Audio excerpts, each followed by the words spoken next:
NDTV's Ritu is live from the inside. We'll get you that frame from inside Krishna, and you won't miss a minute for it, I promise, where there will be a statement by the outgoing Chief Minister, and then there will be perhaps questions as well. DK Shivakumar was sitting in the same car as well, and he was with the Chief Minister as they've entered Krishna right now. I'm going to ask our producers to quickly put Ritu through to me so that we can get her live as quickly as possible on the press conference. Deepak has gone inside the venue. This is the venue where that press conference is going to be taking place in just a short moment from now.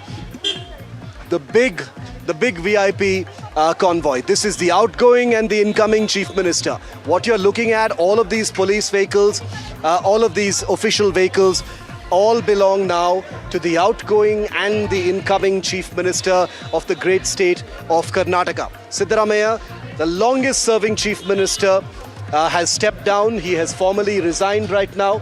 This is the Chief Minister's home office of Krishna, where we are standing, where this press conference is going to be taking place in just minutes from now. And perhaps the longest waiting Chief Minister in DK Shivakumar is also inside with the outgoing Chief Minister. A man he has wanted to replace for a long time now finally gets to do what he has wanted to do for a very long time. It is an incredible political thriller that is coming for now to an end. The final chapter of the Karnataka Game of Thrones is winding down until that swearing in, which we understand here on NDTV will take place 2 to 3 days from now, because there are some minor wrinkles that still need to be figured out. The Congress Legislative Party meeting is a protocol event that needs to happen before the anointment of the next Chief Minister. The Governor of Karnataka, Thawarchand Gehlot, is not in town. He is in Indore, but he is likely to head back sometime later this evening. There is no confirmation on that. And later today, after this press conference, Mr. Siddaramaiah, the outgoing Chief Minister who has just resigned, will be flying to Delhi to meet with Rahul Gandhi and the High Command of the Congress Party. So inside Krishna right now, preparations are on for the press conference. Live pictures now from the press conference venue. You can see DK Shivakumar. You'll be able to see Siddaramaiah as well in just a moment. Two men who have had an extended tug of war and tussle over who gets to be the Chief Minister, whether Siddaramaiah gets to stay on or DK Shivakumar gets to take his place. That answer, that riddle, that dilemma is over for the moment. And the two leaders are likely to address that press conference together. G. Parameshwara, the Home Minister, is also inside the venue at Krishna, where he is very likely to be there as well. Important leader, someone who has been an interesting figure in the Karnataka Game of Thrones, he is there as well. So what you're looking at is the final act, viewer, of the Karnataka Game of Thrones. Hugely historic moment.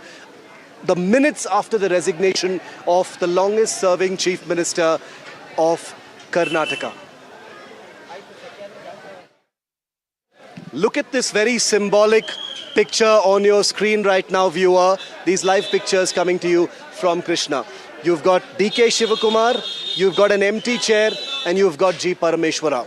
And obviously that empty chair is about to be occupied by none other than the longest serving Chief Minister of Karnataka, Siddaramaiah himself. He has just resigned, barely 7 or 8 minutes ago, and now he will be addressing the public, the voters, the people of Karnataka, his beloved Ahinda communities, for the first time since he has resigned. Siddaramaiah did not want this 3 days ago, but he had always said that he would abide by what the High Command decided, and the High Command decided that it wants a new Chief Minister in DK Shivakumar, and that's the reason why you see DK Shivakumar seated there, next to him an empty chair, which will be filled in a moment by Siddaramaiah, and then G. Parameshwara. The press conference will be not a very long one. We understand that there will be a statement. There might be some questions, but this is a projection of unity, coming on the back of images that we saw earlier today of DK Shivakumar touching the feet. Okay, and here you have it. The outgoing Chief Minister of Karnataka has entered the press conference venue, and he will be occupying that chair between the man who replaces him and the man who at some point wanted to replace him. Let's listen into the sound coming in from the press conference venue now.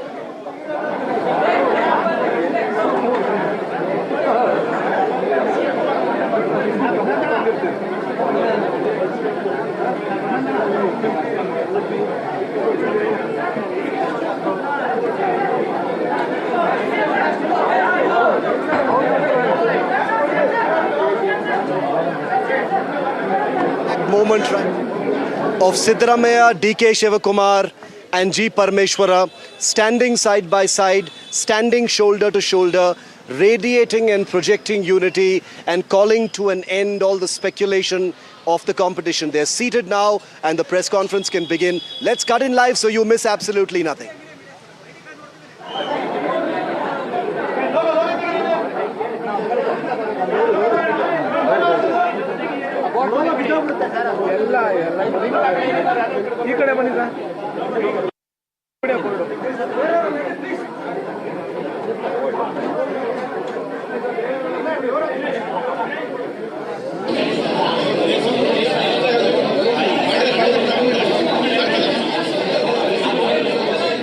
ಗಲಾಟೆ ಮಾಡೋದು ನಿಲ್ಲಿಸ್ರಪ್ಪ.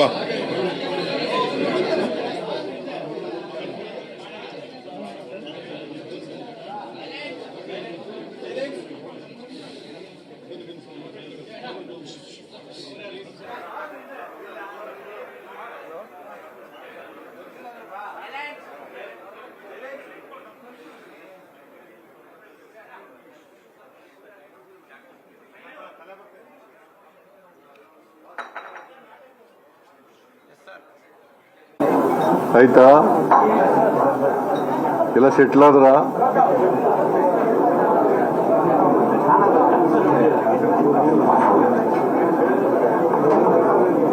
ಎಲ್ಲ mic ಇಲ್ವಾ?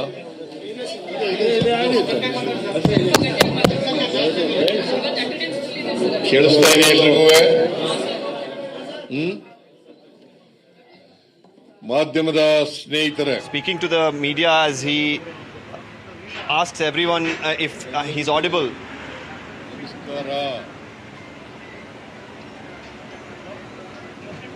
He says hello to each and every media personnel who's in the room.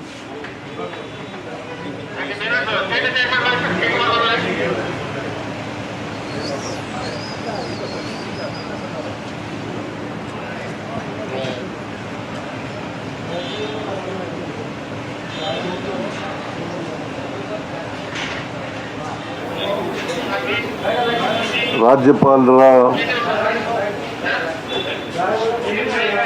ಭವನದಲ್ಲಿ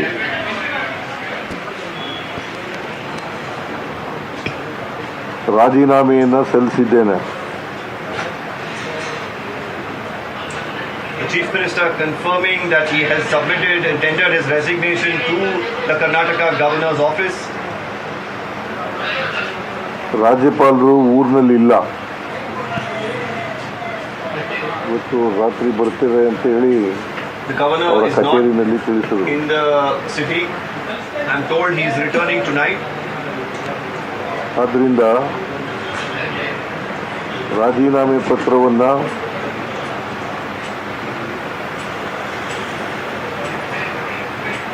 ಅವರ ಕಚೇರಿ, ಅವರ ಕಾರ್ಯದರ್ಶಿ, ಅವರ ಬಳಿ ಕೊಟ್ಟಿದ್ದೇನೆ. In the absence of the governor, I've handed the resignation over to the secretary at the governor's office.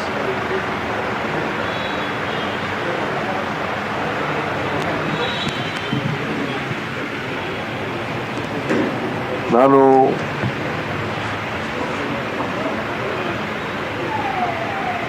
ಮೊದಲಿನಿಂದಲೂ ಹೇಳ್ತಿದ್ದೆ, ಅನೇಕ ಸಾರಿ ಹೇಳಿದ್ದೀನಿ ಮಾಧ್ಯಮದವರು ಮುಂದೆ.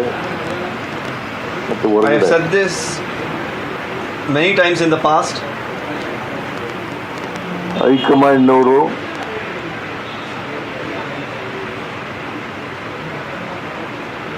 ಯಾವಾಗ ಸೂಚಿಸ್ತಾರೆ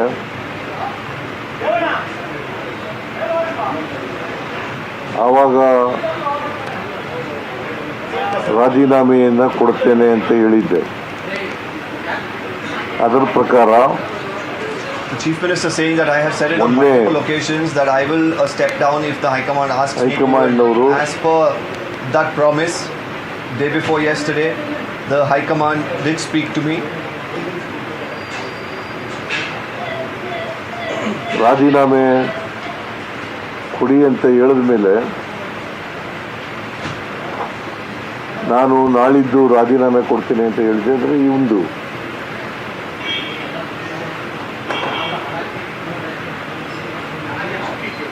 ಹಾಗಾಗಿ ಇವತ್ತು ರಾಜೀನಾಮೆಯನ್ನು ಸಲ್ಲಿಸ್ತಾ ಇದ್ದೇನೆ. I had informed the High Command that I will resign, and I have done that today.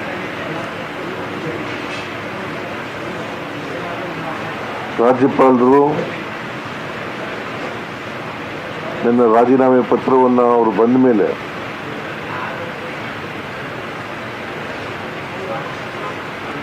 ಅಂಗೀಕಾರ ಮಾಡ್ತಾರೆ ಅಂತೇಳಿ ಸಂಪೂರ್ಣ ವಿಶ್ವಾಸ ಇದೆ. ಸಂವಿಧಾನದ ಪ್ರಕಾರ ಮಾಡಲೇಬೇಕು. I am confident that my resignation will be accepted by the governor, and as per the constitution he is mandated to accept this resignation. ಅವರು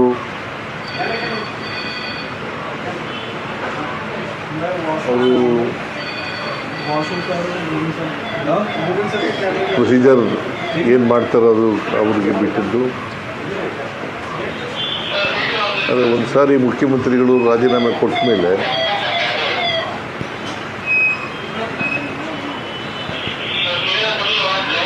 ಅಂಗೀಕಾರ ಮಾಡಿ ಮುಂದಿನ ಮುಖ್ಯಮಂತ್ರಿಗೆ ಅವಕಾಶ ಮಾಡಿಕೊಡಬೇಕು. The governor, how he takes this forward, it is his responsibility as per the constitution to accept the resignation once it's tendered to him and make way for the next chief minister. This is his responsibility. ನಮ್ಮ ಪಕ್ಷ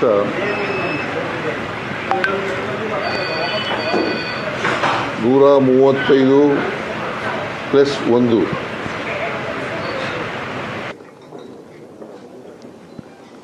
ಸ್ಥಾನಗಳನ್ನು ನಾವು ಪಡೆದಿದ್ದೇವೆ. +1 assembly seat. ಜೊತೆಯಲ್ಲಿ ಇಬ್ಬರು independence ಕೂಡ ನಮ್ಮ ಸರ್ಕಾರಕ್ಕೆ ಬೆಂಬಲವನ್ನು ವ್ಯಕ್ತ ಮಾಡಿದ್ದಾರೆ.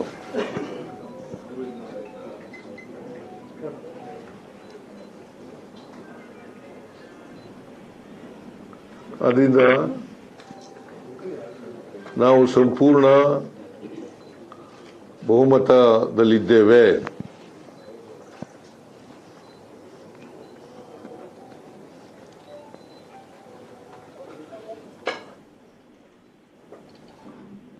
ಅದರಿಂದ ಮುಂದಿನ ಮುಖ್ಯಮಂತ್ರಿಗೆ ಅವಕಾಶ ಮಾಡಿಕೊಡಬೇಕಾಗಿರ್ತಕ್ಕಂಥದ್ದು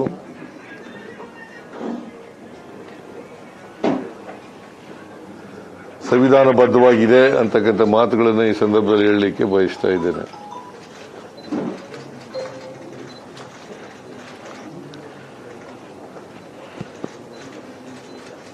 ಕರ್ನಾಟಕದ ಮೇರು ನಟ ರಾಜ್ಕುಮಾರ್ ಅವರು ಅಭಿಮಾನಿ ದೇವರು ಅಂತ ಕರೀತಾ ಇದ್ರು. Kumar used to call his supporters as gods. I am a politician.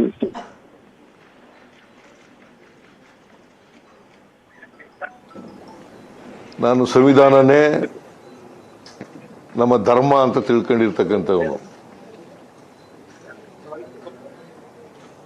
I have always considered constitution as well as ಮತದಾರರೇ my god. ನಮ್ಮ ಅಭಿಮಾನಿ ದೇವರು. And voters are my gods as Kannada well. ನಾಡಿನ ಕರ್ನಾಟಕದ 7 ಕೋಟಿ ಜನಸಂಖ್ಯೆ ಸೇವೆ ಮಾಡತಕ್ಕಂಥ ಅವಕಾಶ ನನಗೆ ಸಿಕ್ಕಿತ್ತು. I had got the opportunity to serve 7 crore Kannadigas. ಅವಕಾಶ ಸಿಕ್ಕಿತ್ತು. I've been the chief minister twice. 2 ಬಾರಿ ವಿರೋಧ ಪಕ್ಷದ ನಾಯಕನಾಗ್ತಕ್ಕಂಥ ಅವಕಾಶ ಸಿಕ್ಕಿತ್ತು. I have been the leader of the opposition twice. ಈ ಅವಕಾಶವನ್ನು ಒದಗಿಸಿಕೊಟ್ಟಂತ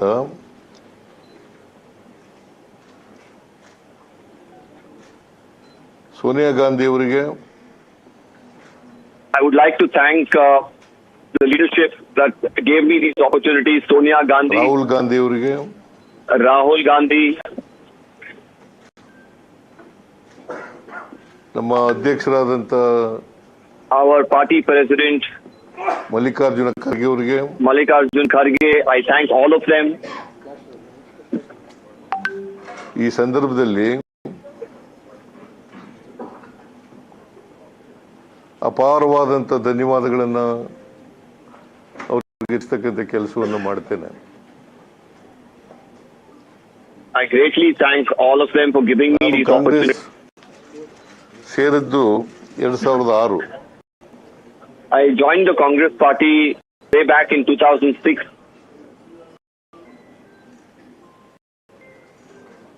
2006ರಿಂದ ಕಾಂಗ್ರೆಸ್ಸಿನ ಕಾರ್ಯಕರ್ತರು, ಎಲ್ಲ ಕಾಂಗ್ರೆಸ್ಸಿನ ಮುಖಂಡರುಗಳು, ಶಾಸಕರು,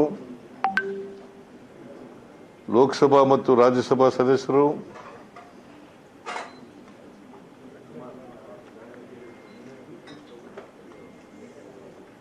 ನನಗೆ ಈ ಸಂದರ್ಭದಲ್ಲಿ ಧನ್ಯವಾದಗಳನ್ನು ಹೇಳಲಿಕ್ಕೆ ಬಯಸ್ತಾ ಇದ್ದೇನೆ. I would like to thank all the party workers, leaders who've supported me from the time I've joined the Congress up until today. 2 ಸಾರಿ ಮುಖ್ಯಮಂತ್ರಿ ಆಗಿರುವಾಗ, when I was the Chief Minister twice, 23ರಿಂದ 18ರವರೆಗೆ, in 2013 to 2015, that was the first time that I became the Chief Minister. 18ರವರೆಗೆ, ಆಮೇಲೆ 23ರಿಂದ ಇಲ್ಲಿವರೆಗೆ, and now from 2023 till today, I have served as the Chief Minister for the second term. ಈ ಸಂದರ್ಭದಲ್ಲಿ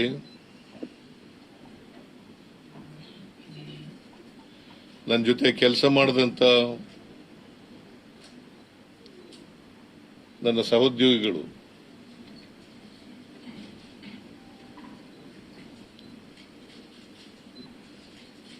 ಅವರು ಎಲ್ಲ ರೀತಿಯಲ್ಲೂ ಕೂಡ ಬೆಂಬಲವನ್ನ, ಸಹಕಾರವನ್ನ, ಪ್ರೀತಿಯನ್ನ ನನ್ನ ಮೇಲೆ ವ್ಯಕ್ತ ಮಾಡಿದ್ದಾರೆ. ಅದಕ್ಕಾಗಿ ನಾನು ಯಾವಾಗಲೂ ಕೂಡ ಚಿರಋಣಿಯಾಗಿರ್ತೇನೆ ಅಂತಕ್ಕಂಥ ಮಾತುಗಳನ್ನ I will always be deeply grateful to everybody who has worked alongside me, with me, supported me over these years of me serving as the Chief Minister and in other roles. ಹಳ್ಳಿಗಾಡಿನಿಂದ ಬಂದಂತವನು. I am somebody who has come from a rural setup.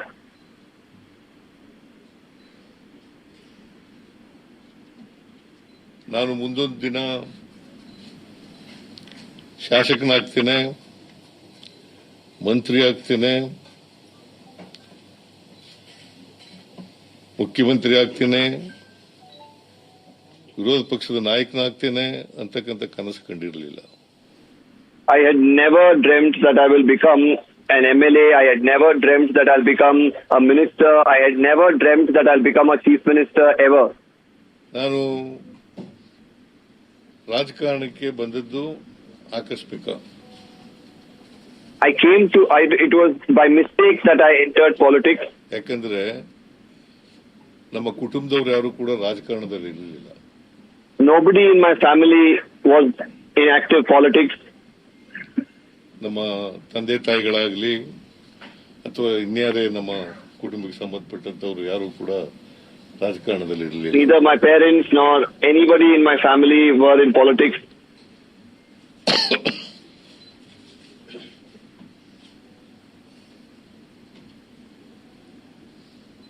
ನಾನು ಮೊದಲಿನಿಂದಲೂ ಕೂಡ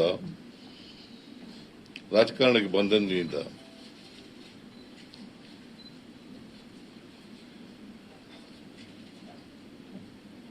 ಬುದ್ಧ, ಬಸವ, ಬಾಬಾ ಸಾಹೇಬ್ ಅಂಬೇಡ್ಕರ್, ಗಾಂಧೀಜಿ,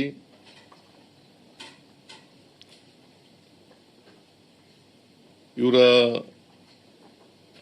ತತ್ವಾದರ್ಶಗಳಲ್ಲಿ ನಂಬಿಕೆ ಇಟ್ಕೊಂಡಿದ್ದಂಥವನು.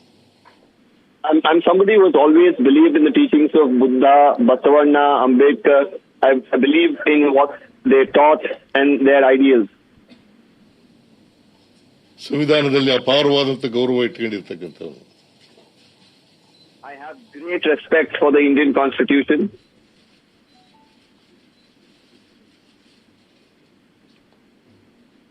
ಎಲ್ಲ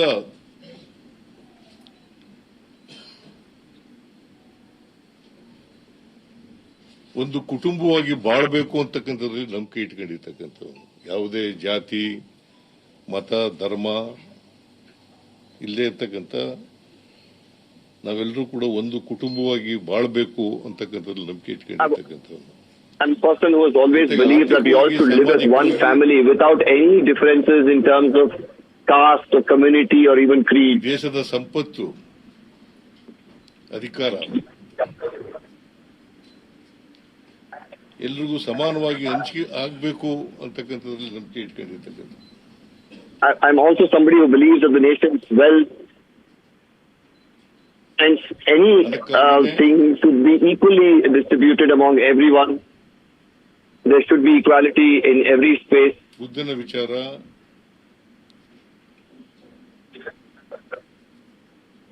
ಬಸವಣ್ಣವರ ವಿಚಾರ,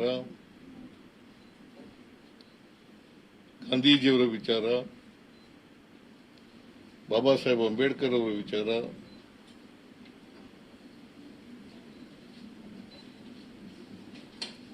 ನಮಗೆ ಆದರ್ಶಪ್ರಾಯ.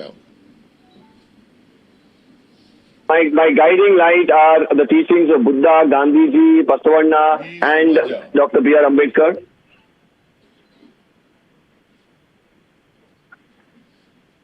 ಕುವೆಂಪು ಅವರು ಹೇಳಿದಂತೆ ಸರ್ವ ಜನಾಂಗದ ಶಾಂತಿಯ ತೋಟ ಆಗಬೇಕು ಅನ್ನೋದ್ರಲ್ಲಿ ನಂಬಿಕೆ ಇಟ್ಕೊಂಡು. I'm somebody who has always believed in what Kuempu said, Sarva Janangada Shantiya Tota, that it is a garden of peace with everybody being taken in under the umbrella. ಸಮಾನ I believe ಎಲ್ರಿಗೂ ಸಿಗಬೇಕು. that everyone should get equal opportunities, there should be social justice.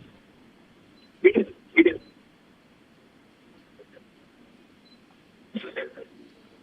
ಸಮಾನ ಅವಕಾಶಗಳು ಇಲ್ಲದೇ ಇರೋದ್ರಿಂದಲೇ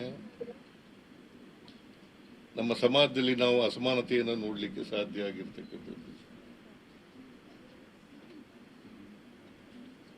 We've seen inequality in society and we need to ensure social justice. ತೊಲಗಬೇಕಾದ್ರೆ If inequality has to be abolished and removed, ಎಲ್ಲರಿಗೂ ಸಮಾನತೆಯ ಅವಕಾಶ ಸಿಗಲೇಬೇಕು. everyone should be given equal opportunities. ಅದಕ್ಕಾಗಿ ನಮ್ಮ ಮೊದಲನೇ ಅವಧಿನಲ್ಲಿದ್ದಂಥ ಸರ್ಕಾರ 2013ರಿಂದ 18 2023ರಿಂದ ಇಲ್ಲಿವರೆಗೆ ಇರ್ತಕ್ಕಂಥ ಸರ್ಕಾರ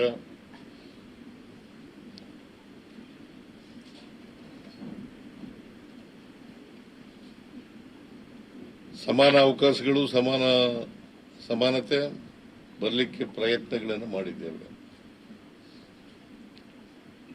ಮತ್ತೆ ನಾವು ಏನು ಮ್ಯಾನಿಫೆಸ್ಟೋ ಹೇಳಿದ್ದು, that is the reason in both the times that I've been the Chief Minister, we've always tried to ensure that we bring in equality. ಭರವಸೆಗಳು, if you also look at our manifesto, the promises that we have made are all in line with it.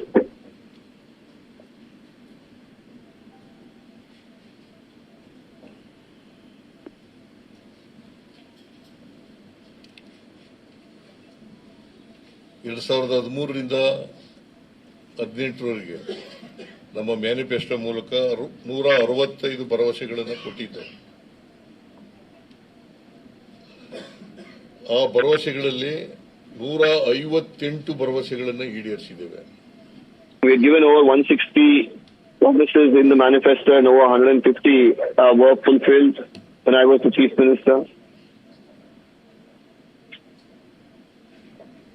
ಆಮೇಲೆ 2023 manifesto ಮೂಲಕ, this was in the first term, and as far as the second term, when we brought in the manifesto in 2023, ಆಗ ಸುಮಾರು 550ಕ್ಕೂ ಹೆಚ್ಚು ಭರವಸೆಗಳನ್ನು ಕೊಟ್ಟಿದ್ದು. ಅವುಗಳಲ್ಲಿ ಇಲ್ಲಿವರೆಗೆ ಸುಮಾರು 300 ಭರವಸೆಗಳನ್ನು ಈಡೇರಿಸಿದೆ. ಸುಮಾರು and here again we have ensured that we fulfill most of the promises that we made in the manifesto. ಇದ್ರ ಜೊತೆಗೆ 5 ಗ್ಯಾರಂಟಿ ಯೋಜನೆಗಳನ್ನು ಕೂಡ ಘೋಷಣೆ ಮಾಡಿದ್ದು.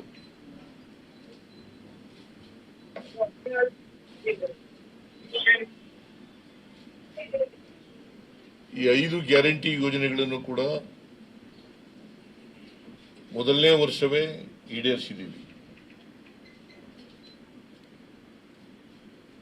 In the first year itself, we implemented the 5 guarantees that was promised by us. ಈ guarantee ಯೋಜನೆಗಳಿಗೆ ಖರ್ಚು ಮಾಡಿದ್ದೀವಿ.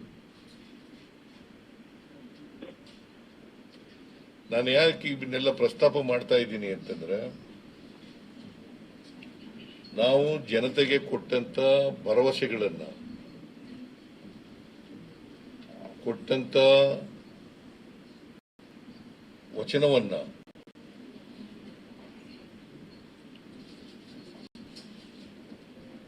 ಈಡೇರಿಸತಕ್ಕಂತ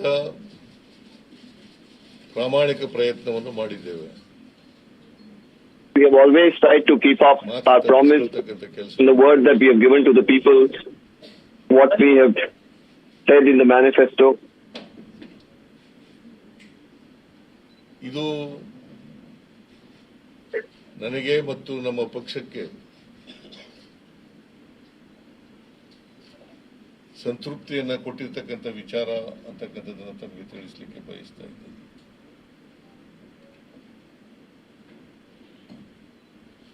ನಮ್ಮ ಮೇಲೆ ಅಪಪ್ರಚಾರ ಮಾಡಿದ್ರು ವಿರೋಧ ಪಕ್ಷದವರು. The opposition tried to spread rumors about me, including none other than Prime Minister of the country. Including the Prime Minister of the country. ಈಡೇರಿಸಲಿಕ್ಕಾಗಲ್ಲ. They said that we will not be able to implement the guarantees, the promises that we have made, that the state exchequer will go empty, the coffers will go empty, but we have proved everyone wrong. ಅಂತೇಳಿ ಇವತ್ತು guarantee ಯೋಜನೆಗಳನ್ನ ಜಾರಿ ಮಾಡಿದ ಮೇಲೆ ಕರ್ನಾಟಕ ಇಡೀ ದೇಶದಲ್ಲೇ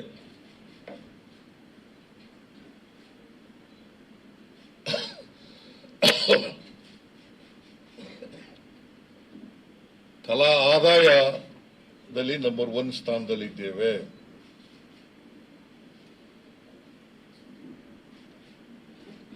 ತಲಾ ಆದಾಯದಲ್ಲಿ we are number 1 in the entire country. The Chief Minister talking about how the state has been generating a lot of revenue despite criticism that there would be empty coffers because of the guarantees. GST collection nalli we are number 2 in the entire country. We are number 2 as far as GST collection in the country goes. Karnataka is number 2.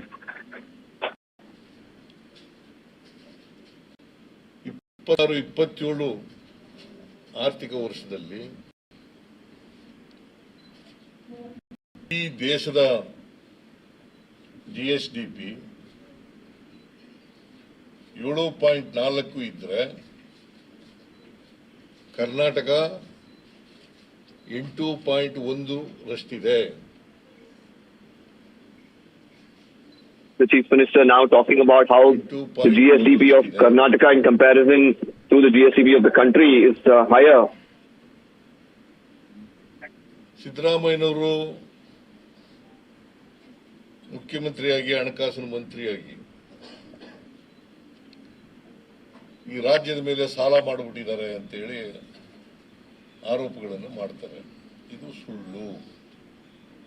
They've also made allegations that me as a finance minister have borrowed and put the entire state under the burden of debt, but this too is lies. ನಾನು ಅಸೆಂಬ್ಲಿನಲ್ಲೂ ಕೂಡ ಹೇಳಿದ್ದೀನಿ, budget ಮೇಲೆ ಉತ್ತರ ಕೊಡುವಾಗ ಹೇಳಿದ್ದೀನಿ, ಅಸೆಂಬ್ಲಿನಲ್ಲೇ ಹೇಳಿದ್ದೀನಿ ಉತ್ತರ ಕೊಡುವಾಗ. GSDP ಫಿಸಿಕಲ್ ರೆಸ್ಪಾನ್ಸಿಬಿಲಿಟಿ ಆಕ್ಟ್ 2002ರಲ್ಲಿ ಪಾಸ್ ಆಯಿತು. ಅವತ್ತಿನಿಂದ ಜಾರಿನಲ್ಲಿದೆ. 2002ನೇ ಇಸ್ವಿ ಎಸ್.ಎಂ. ಕೃಷ್ಣ ಅವರು ಮುಖ್ಯಮಂತ್ರಿ ಆಗಿದ್ದಾಗ.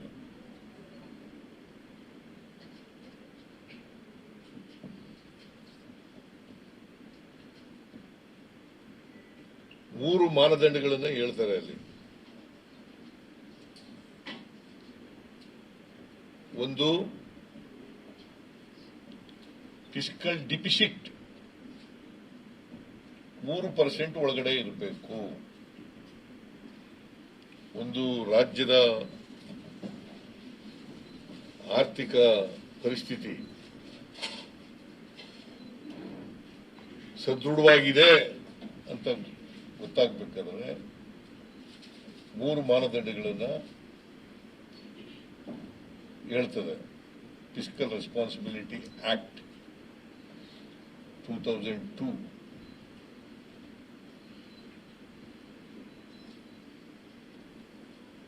ಅದರ ಪ್ರಕಾರ ನಮ್ಮ ಫಿಸ್ಕಲ್ ಡಿಫಿಸಿಟ್ 3% ಒಳಗಡೆ ಇರಬೇಕು.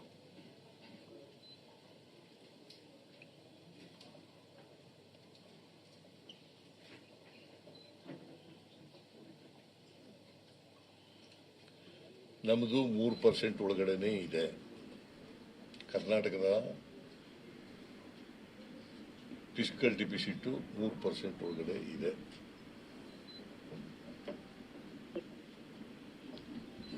$2.95.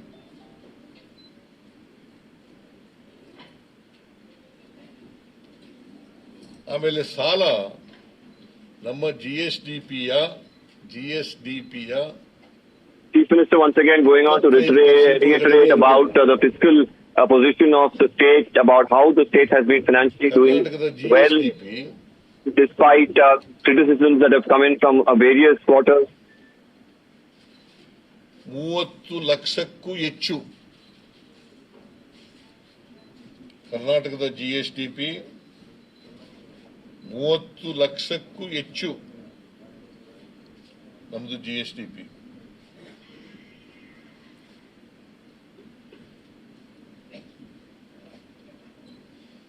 ಕರ್ನಾಟಕದ ಸಾಲ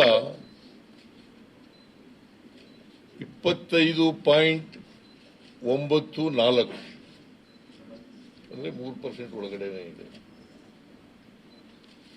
25 ಅಂತ ಬರ್ಕೋಬೇಡಿ, 24.94 25% ಒಳಗಡೆ ಇರುತ್ತೆ. 24.94. ಆಮೇಲೆ ಇನ್ನೊಂದು ಏನ್ ಹೇಳ್ತದೆ ಮಾನದಂಡ ಅಂತಂದ್ರೆ ರೆವಿನ್ಯೂ ಸರ್ಪ್ಲಸ್ ಇರಬೇಕು.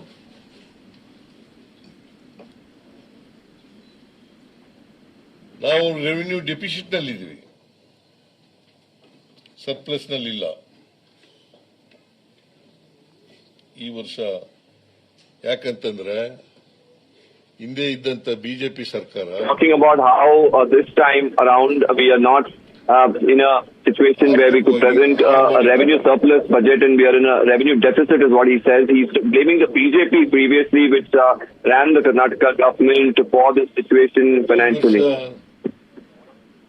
ಅಂದ್ರೆ 26-27 2026-27 ಸುಮಾರು 19,000 ಕೋಟಿ ರೆವಿನ್ಯೂ ಡಿಫಿಸಿಟ್ ಇದೆ.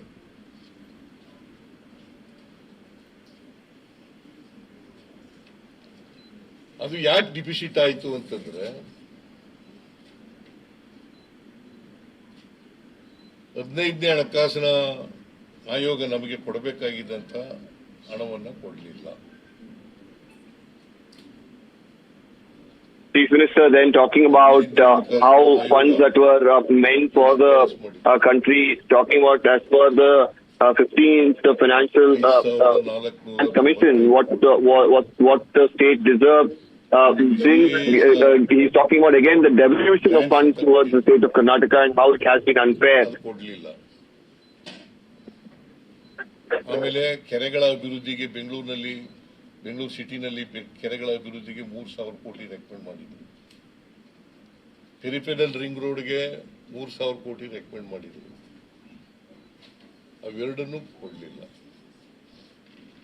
ಒಟ್ಟು 11,495 ಕೋಟಿ ಕೊಡಲಿಲ್ಲ. ಅದರ ಜೊತೆಗೆ ಅಪ್ಪರ್ ಭದ್ರಾಕ್ಕೆ ಬಜೆಟ್ನಲ್ಲಿ ಹೇಳಿದ್ದದು ಶ್ರೀಮತಿ ನಿರ್ಮಲಾ ಸೀತಾರಾಮನ್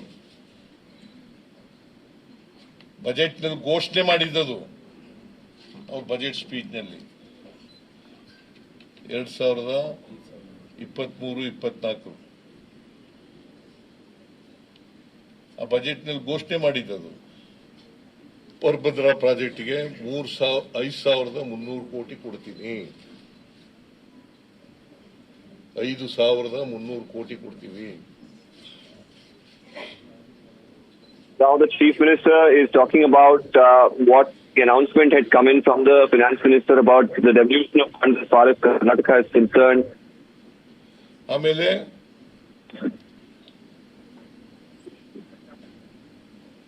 ಇದು ನಮಗೆ GST ಜಾರಿ ಬಂದದ್ರಿಂದ ನಮಗೆ ಪರಿಹಾರ ಕೊಡ್ತಾ ಇದ್ರು. They also used to give us compensation after GST had come into the picture. ತುಂಬಿಕೊಡ್ತೀವಿ ಅಂತ ಹೇಳಿದ್ರು. They used to tell us that whatever losses we suffered through GST, they would compensate that. JJM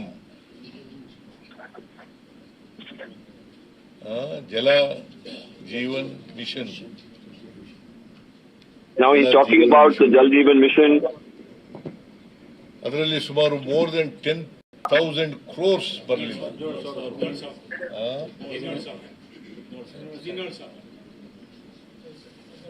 17,000 ಕೋಟಿ. ಅದಕ್ಕೆ ನಾನು ಕರೆಕ್ಟಾಗಿ ಗೊತ್ತಿಲ್ಲದೆ ಇರೋದ್ರಿಂದ more than 10,000 crores ಅಂತ ಹೇಳೋದು. ಅದು ಬರಲಿಲ್ಲ. ಆಮೇಲೆ ನರೇಗಾ ಸ್ಟಾಪ್ ಮಾಡ್ಬಿಟ್ಟು. Chief Minister now talking about Manrega and how that was stopped by the central government. So ಹಿಂಗಾಗಿ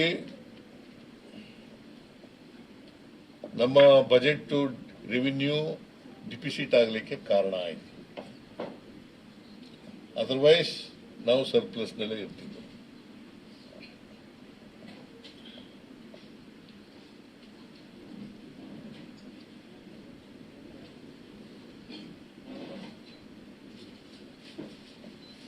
ಇವತ್ತು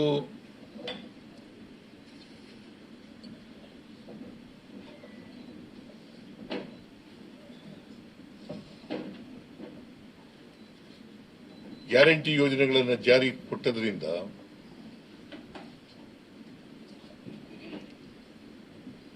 ಕೊಂಡ್ಕೊಳ್ತಕ್ಕಂಥ ಶಕ್ತಿ ಜಾಸ್ತಿ ಆಗಿದೆ. The Chief Minister now saying that the guarantee programs of the Congress government has ensured that the capacity, the financial position of the people has increased, and also their spending capacity has also risen. ಎಲ್ಲ ನಂಬ್ಕೊಂಡಿದ್ದಿಲ್ಲ. Purchasing power ಅದೇ ಕನ್ನಡದಲ್ಲಿ ಹೇಳಿದೆ ನಾನು.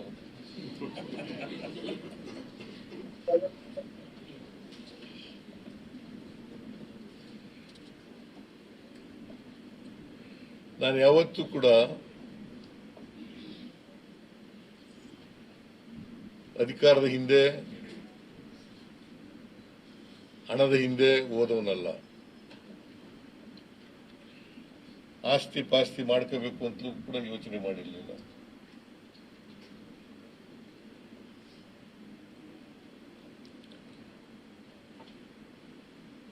ಮತದಾರ ದೇವರುಗಳು ಯಾವಾಗ ಅಧಿಕಾರ ಕೊಟ್ಟಿದ್ದಾರೆ ಅವು ಎಲ್ಲರೂ ಕೂಡ ಯಾವಾಗ ಮಾಡಿದ್ದಾರೆ. ನಾನು 83ರಲ್ಲಿ ಶಾಸಕನಾದವನು, 78ರಲ್ಲಿ ತಾಲೂಕಾ ಬೋರ್ಡ್ ಮೆಂಬರ್ ಆದವನು, 1978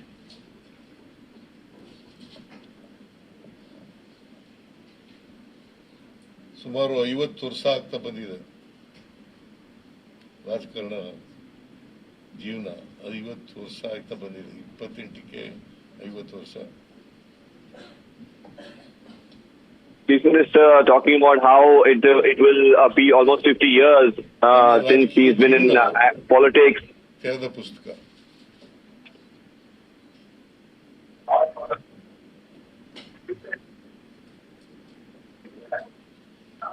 ಇವತ್ತಿನ ರಾಜಕೀಯದಲ್ಲಿ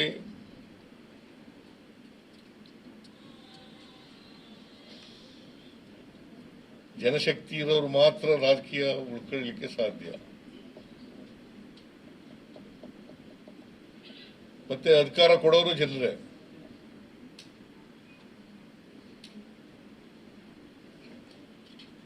It's the people who give us power.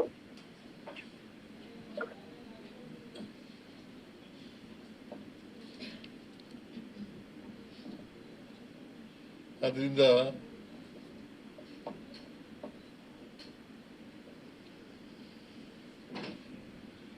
ನಾನೆಂದೂ ಕೂಡ ನಾನು ನಂಬ್ಕೊಂಡಿರ್ತಕ್ಕಂಥ ಮೌಲ್ಯಗಳು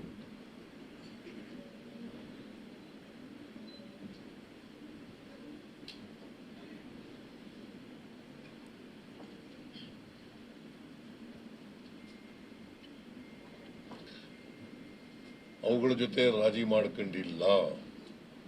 I have never ever compromised on the ideals that I believe in throughout my career as a politician.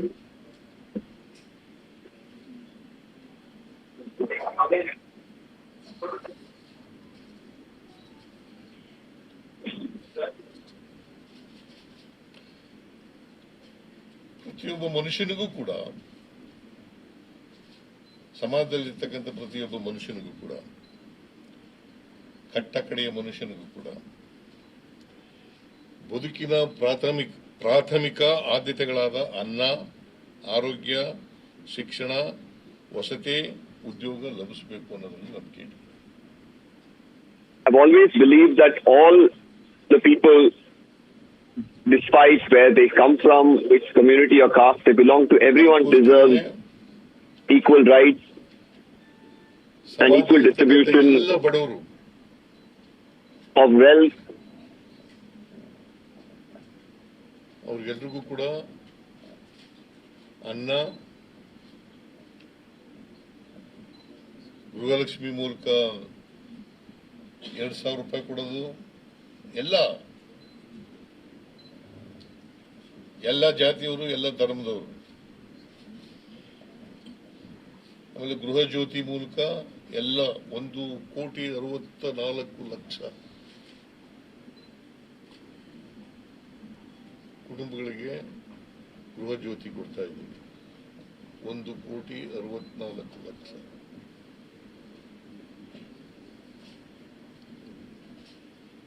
ಗೃಹ ಜ್ಯೋತಿ, ಗೃಹಲಕ್ಷ್ಮಿ, ಅನ್ನಭಾಗ್ಯ, ಯುವ ನಿಧಿ, ಶಕ್ತಿ ಯೋಜನೆ. ನಮ್ಮ ಸರ್ಕಾರಿ ಬಸ್ಗಳಲ್ಲಿ ಕರ್ನಾಟಕದ The ಒಳಗಡೆ Chief Minister now talking about the Congress guarantees.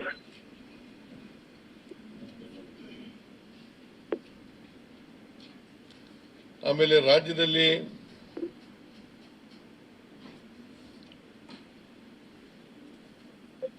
ಬರ ಬಂದಾಗ ಬಹಳ ಪ್ರಾಮಾಣಿಕವಾಗಿ ಎದುರಿಸಿದ್ದೀವಿ ಅದನ್ನ. ಈ ನೆಲದ ನೆಲ, ಭಾಷೆ ಮತ್ತೆ ನೀರು,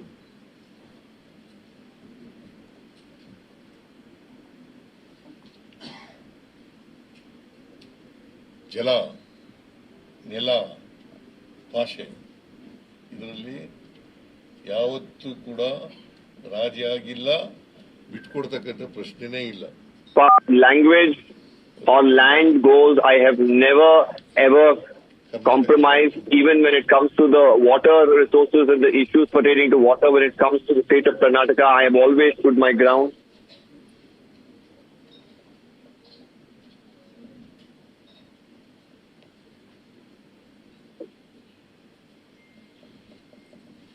ಈ 8 ವರ್ಷಗಳು ಮುಖ್ಯಮಂತ್ರಿಯಾಗಿ ನಾನು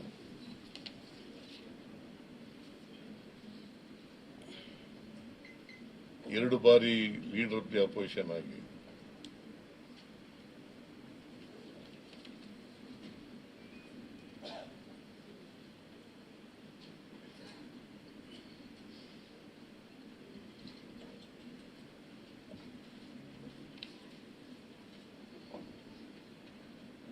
I have been the leader of the opposition twice, is what the Chief Minister is reiterating.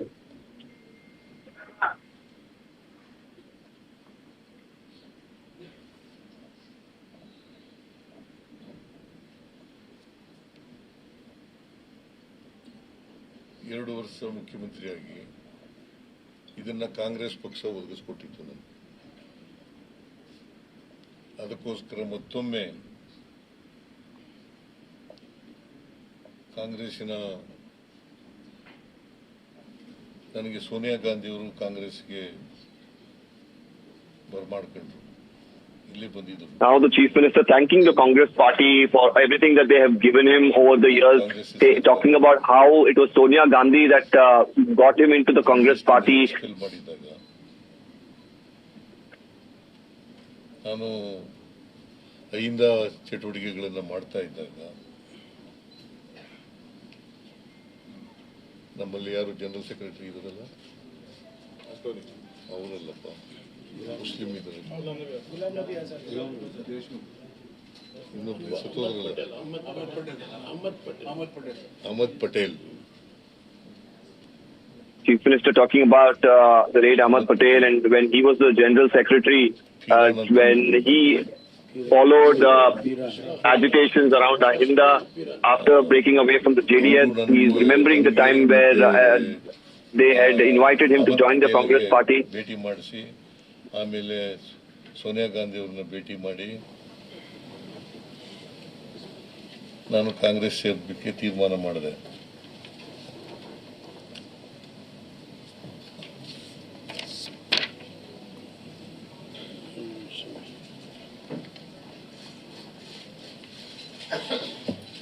Sonia ಗಾಂಧಿಯವರು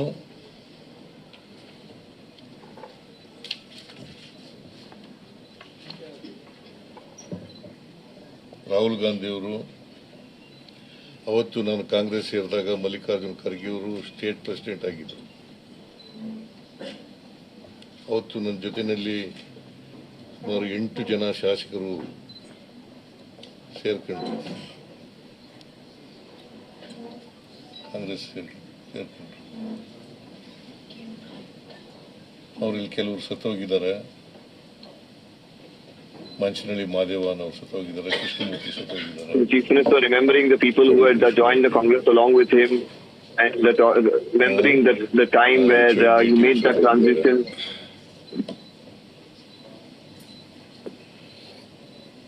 ಯಾರ್ಯಾರು ನನ್ನ ಜೊತೆ ಸೇರ್ಕೊಂಡ್ರು ಅವರು ಎಲ್ರಿಗೂ ಕೂಡ ನಾನು ಚಿರುಣಿಯಾಗಿದ್ದೇನೆ ಅಂತಕ್ಕಂಥ ಮಾತುಗಳನ್ನು ಹೇಳಲಿಕ್ಕೆ ಬಯಸ್ತೇನೆ. I will want to express gratitude to everyone who joined the party along with me. And I will always be grateful to them. ಕೊನೆ ಉಸಿರಿರೋವರೆಗೂ ಕೂಡ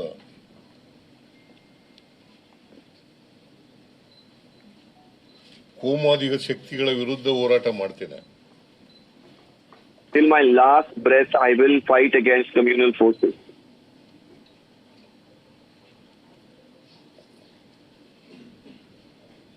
ಯಾಕಂದ್ರೆ ಸಂವಿಧಾನ ಇವೆಲ್ಲಕ್ಕೂ ಕೂಡ ವಿರುದ್ಧವಾಗಿದೆ.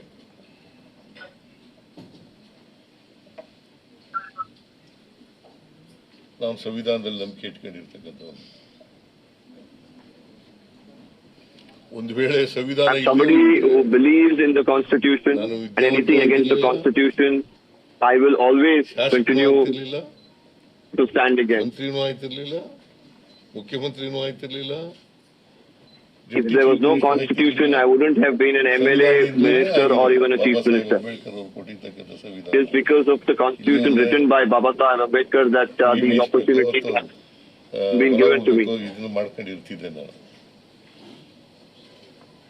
ಯಾಕಂದ್ರೆ ನಮ್ಮ ತಂದೆ ತಾಯಿಗಳು ಅವಿದ್ಯಾವಂತರು.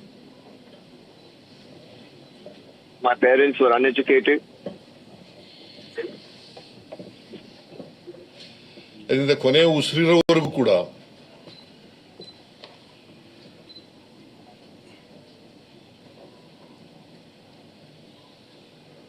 ಸಂವಿಧಾನಕ್ಕೆ ಯಾರೇ ಧಕ್ಕೆ ತಂದರೂ ಕೂಡ ಅದರ ವಿರುದ್ಧ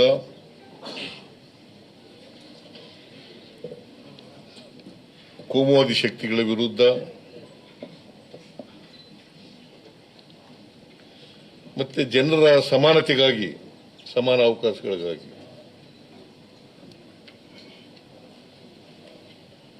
ಹೋರಾಟ ಮಾಡ್ತೇನೆ ಅಂತಕ್ಕಂಥ ಮಾತುಗಳನ್ನ ಈ ರಾಜ್ಯದ ಜನತೆಗೆ ವಿನಮ್ರವಾಗಿ ಹೇಳಲಿಕ್ಕೆ ಬಯಸ್ತೇನೆ.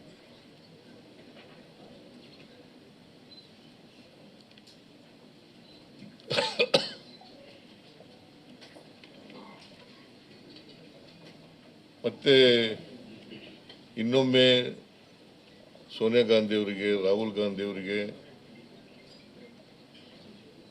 ಮತ್ತೆ ನಮ್ಮ ಪಕ್ಷಕ್ಕೆ, ನಮ್ಮ ಎಲ್ಲ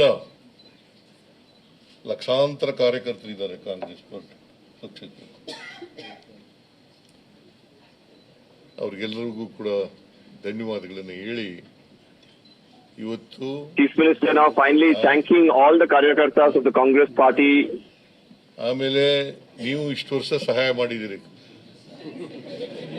ಸಹಕಾರ Now ಕೊಟ್ಟಿದ್ದೀರಿ. he's thanking the media for cooperating with him on all these years. ಯಾಕೆ ನಗ್ತಾ ಇರೋದು? ಯಾಕೆ ನೀವು ಸಹಾಯ ಮಾಡಿಲ್ಲ ನನಗೆ?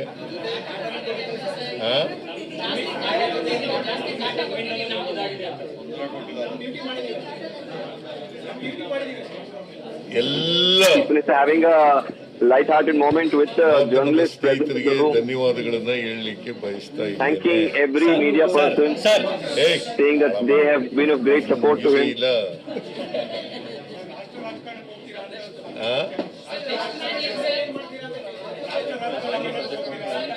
ಈಗ ಹೈಕಮಾಂಡ್ ಅವರು ನನಗೆ ರಾಜ್ಯಸಭಾಕ್ಕೆ ಹೋಗಿ ಅಂತ ಹೇಳಿದ್ರು. The High Command told me to go to the Rajya Sabha. ನಾನು ಬಹಳ ವಿನಮ್ರವಾಗಿ ಆಗಲ್ಲ ಅಂತ ಹೇಳಿದೆ. I have told them ನಾನು that I will not be able to go to the Rajya Sabha. ರಾಜ್ಯ ರಾಜಕಾರಣದಲ್ಲೇ ಇರ್ತೀನಿ. I have told them that I will continue to be in state politics. ಜನ ಆಯ್ಕೆ ಮಾಡಿರೋದು ನನಗೆ 5 ವರ್ಷಕ್ಕೆ, ಇನ್ನ 2 ವರ್ಷ. The people have elected me for 5 years and I will continue to serve as an MLA for the remainder of the 2 years. ಮತ್ತು ನಮ್ಮ ಕ್ಷೇತ್ರದ ಜನಗಳ ಪರವಾಗಿ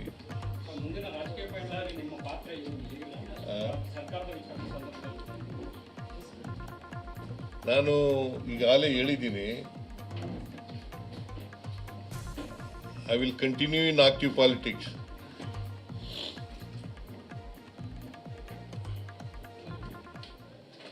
ನಾನು ಕೋಮು ಶಕ್ತಿಗಳ ವಿರುದ್ಧ ಹೋರಾಟ ಮಾಡ್ತೀನಿ ಅಂತ ಹೇಳಿದ್ದೀನಿ. ರಾಜಕೀಯ ಪಾತ್ರ ಅಂದ್ರೆ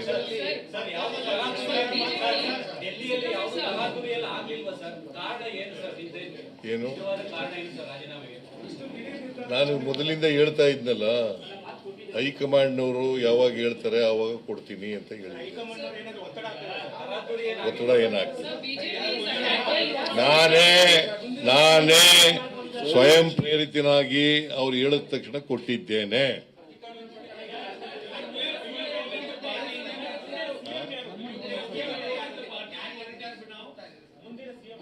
ಒಬ್ಬರು ಕೇಳಿದ್ರೆ ಹೇಳ್ಬೋದು, ಎಲ್ಲ ಒಟ್ಟಿಗೆ ಕೇಳಿದ್ರೆ 4 ಜನ 5 ಜನ ಕೇಳಿದ್ರೆ ಯಾರಿಗೂ ಉತ್ತರ ಕೊಡೋದು? I have volunteered to resign after the High Command had this discussion with me. What the Chief Minister reiterates. Whatever legislative party takes a decision, High Command takes a decision, he will be the Chief Minister.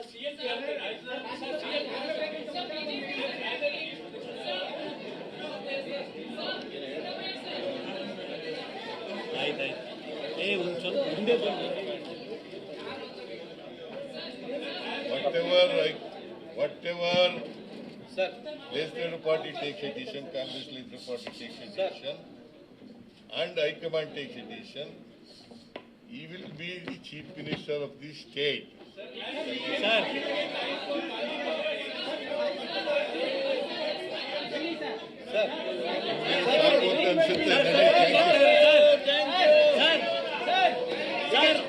DK Shivakumar emotional ಆಗಿದ್ದ sir ಇವತ್ತು ಜಾಸ್ತಿ sir.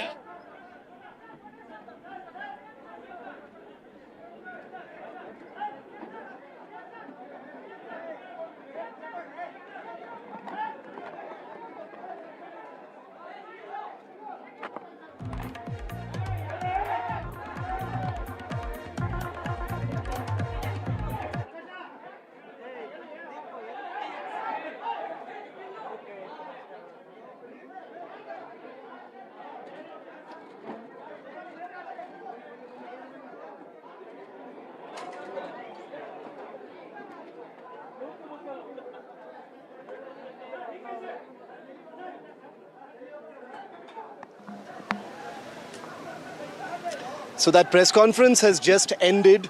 We are at the CMO office, residence office here called Krishna, where the press conference has just ended. And the Chief Minister, the Deputy Chief Minister and the others will just be emerging from here in just a moment. That press conference has just finished.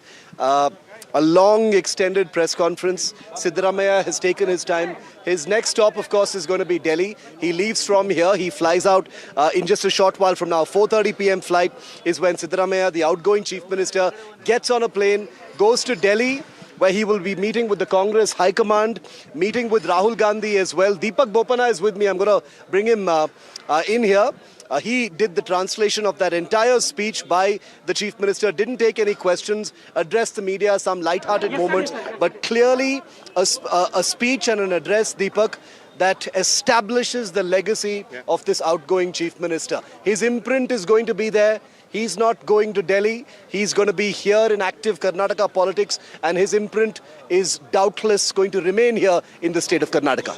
So we put this out for our viewers at 7 this morning, when we started the broadcast, and we did confirm to them that he's not going to go to the Rajya Sabha. He will continue as an MLA for the next 2 years. He's confirmed all of that, and especially his trip to Delhi as well now is confirmed. But like you said, everything that he spoke about is history. Right, what he has done in his political career, what his ideals are, his ideology that he's practiced, what he has wanted to bring into Indian politics. Him talking about how his parents don't come from a political background, none from his family came from a political background. Talking about the constitution in which he truly believes in. Talking about how that has helped him today become, an MLA, a minister, and eventually a chief minister 2 times, the leader of the opposition 2 times.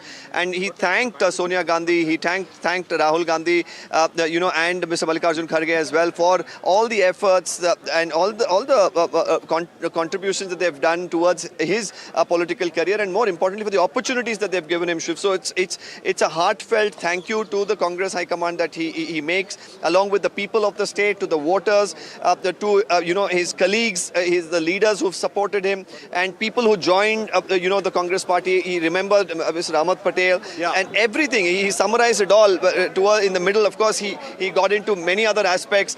It was quite a slow-paced, speech, you would say. He took his time. But that is Mr. Siddaramaiah for you. More often than not, his press conferences are at the speed that you heard today. He's right. Deepak is absolutely right to point out that all press conferences by Siddaramaiah are at a pace of his choosing. And this is usually the pace at which he speaks.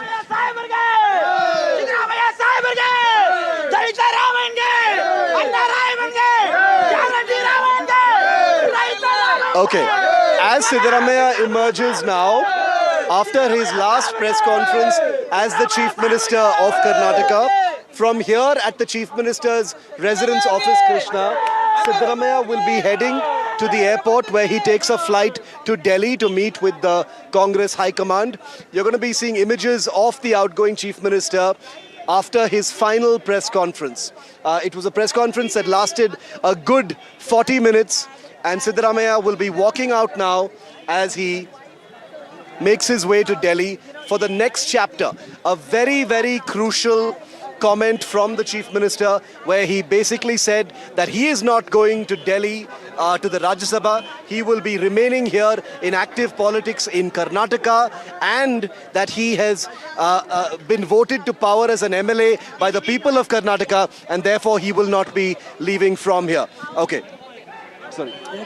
Okay, but it's... Okay. The VIP movement is happening right now as the Chief Minister makes his way out from here. Deepak continues to be with me. These are your pictures of Siddaramaiah making his way out from his final press conference as Chief Minister. He's already resigned, and he heads now to Delhi. The next stop for Siddaramaiah is now Delhi, where he meets with Rahul Gandhi and the others. You've just seen Mr. DK Shivakumar also in that vehicle, just following now and moving towards the airport, where he will see off the outgoing Chief Minister, who heads now to Delhi.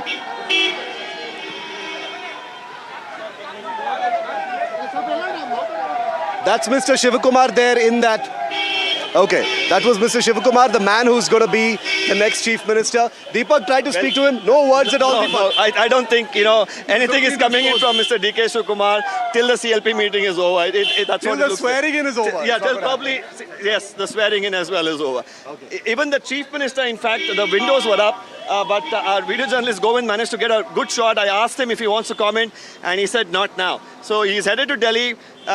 He's already spoken and... Let's walk back yes, towards the crowd. We've got Veera and Vasudha also there. We'll grab them and get there are- their takeaways from this press conference. Yeah. Yes, And there are multiple leaders as well, Shiv, who will be stepping out. Here is an MLA with us, Mr. Kashyap. Sir, आप एक बार बता दीजिए, बहुत emotional moment था. कैसा लग रहा है आपको चीफ मिनिस्टर ने रिजाइन किया, नया गवर्नमेंट फॉर्म होने वाला, बताइए कुछ. जो भी हमारा कांग्रेस हाईकमान जो निर्णय लिया है, हम सबका यही इरादा है, जो भी हाईकमान बोलेगा उसके. अब एक नया कैबिनेट बनेगा, क्या इमोशन है, क्या होप्स है इस नए कैबिनेट में? नया सरकार होगा, नया कैबिनेट होगा, ये तो होते रहता है ना, आप तो जानते हैं. Thank you very much. Thank you very much. Okay, so we've got Veera and Vasudha here.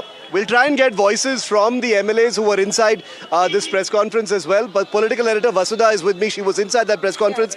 Siddaramaiah taking his time, establishing that he is not leaving active politics. He's going to be remaining here in Karnataka. Veera has also walked in out of that press conference. So first thoughts, first impressions from that press conference. Pretty much unexpected lines. Both of us, shook hands with the old Chief Minister and new Chief Minister, and both of them did not say anything to us. But Siddaramaiah has made it very clear, 50 years, the defining line was, I've never run after money or power. That's what he said. And he's also said that he's here.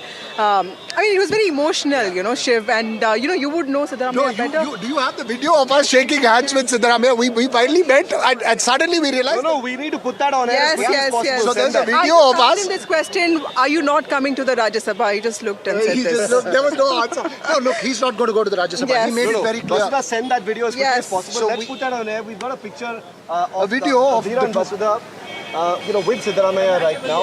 His perhaps the first sort of interaction with journalists where he didn't say very much or he didn't say anything at all. He didn't say anything at all. But you see, the thing is that DK Shivakumar was right behind him. And I think for me, the big takeaways are this. This is the Siddaramaiah style. No ambiguity. Starting categorically, I resigned on my own accord. That, High Command will decide, CLP will decide, and then he will become CM. He said that. So, which means he's technically saying DK Shivakumar is the Chief Minister, categorical. And the fourth thing that he said very categorical to me is that I will remain in active politics and I'm not going to go to Rajya Sabha. I think these are the big takeaways. It's an emotional press conference, a man turning around and saying that, look, I fulfilled all the promises, the central government schemes, taking on the central government in terms of the cancellation of NREGA, saying that resulted in financial problems for the state, stating issues and then making his legacy very clear, saying that, look, I fulfilled all the promises, I had the love and support of everyone around me, and I have decided to resign and I've submitted my resignation. The CLP, High Command will take a decision and then DK Shivakumar will become the Chief Minister. Spoke to other ministers and we can't name them. Have you off sent that video? I have to Yes, ask. yes. I'm going to ask our producers, quickly put that video on our screens of Veera and Vasudha. It's just going to be put on air very quickly. And off the record, ministers told us that the Chief Minister was emotional last night, but today, of course, he is, reality has also hit him. He's also made sense of what's happening around him. He, of course, leaves for Delhi very... Hello, sir. Not taking the Rajya Sabha. Hello, sir. Congratulations.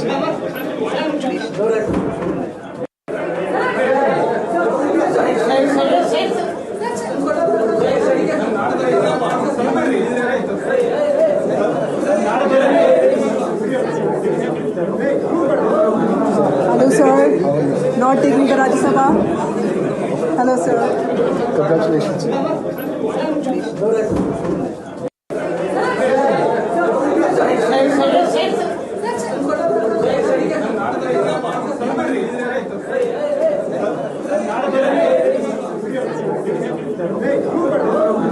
Hello, sir.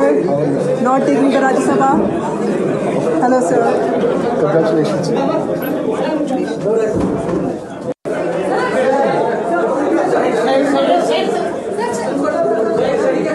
When you looked at the press conference and you heard him, it definitely seemed like right now for Mr. Siddaramaiah, the important aspect here was not to make this ugly. He wanted to make it seem like at the end of his career he's being magnanimous. Okay. I haven't seen it myself. It's on air right now. Talk us through those. Let's just see the video for us to talk about. No, so we were just standing next to the elevator with a couple of other journalists, and when Siddaramaiah walked in, we shook hands with the Chief Minister, outgoing Chief Minister, and right behind him was the incoming Chief Minister who was just standing right there, and so just the incoming Chief Minister as well. Just a bit of tidbit extra. No, this is nice. The power of an image. I am not going to underplay anything right now, okay? Because this is a historic day. Deepak, I'm pulling you in as well. This is a historic day. We've been. What did he say? What was his body language? He just stared at you guys. He just stared at us. He shook, he willingly shook hands with us because we know him. We've covered him in Karnataka House, Karnataka Bhavan. So he was only willing to shake hands with us. He just looked at us. I asked him a question, aren't you coming to the Rajya Sabha? Yeah. He didn't say. He just looked straight, and then we moved on to DK Shivakumar. I think he's also tired of all the answers at the moment. I think there are many more answers, Shiv, which will unravel.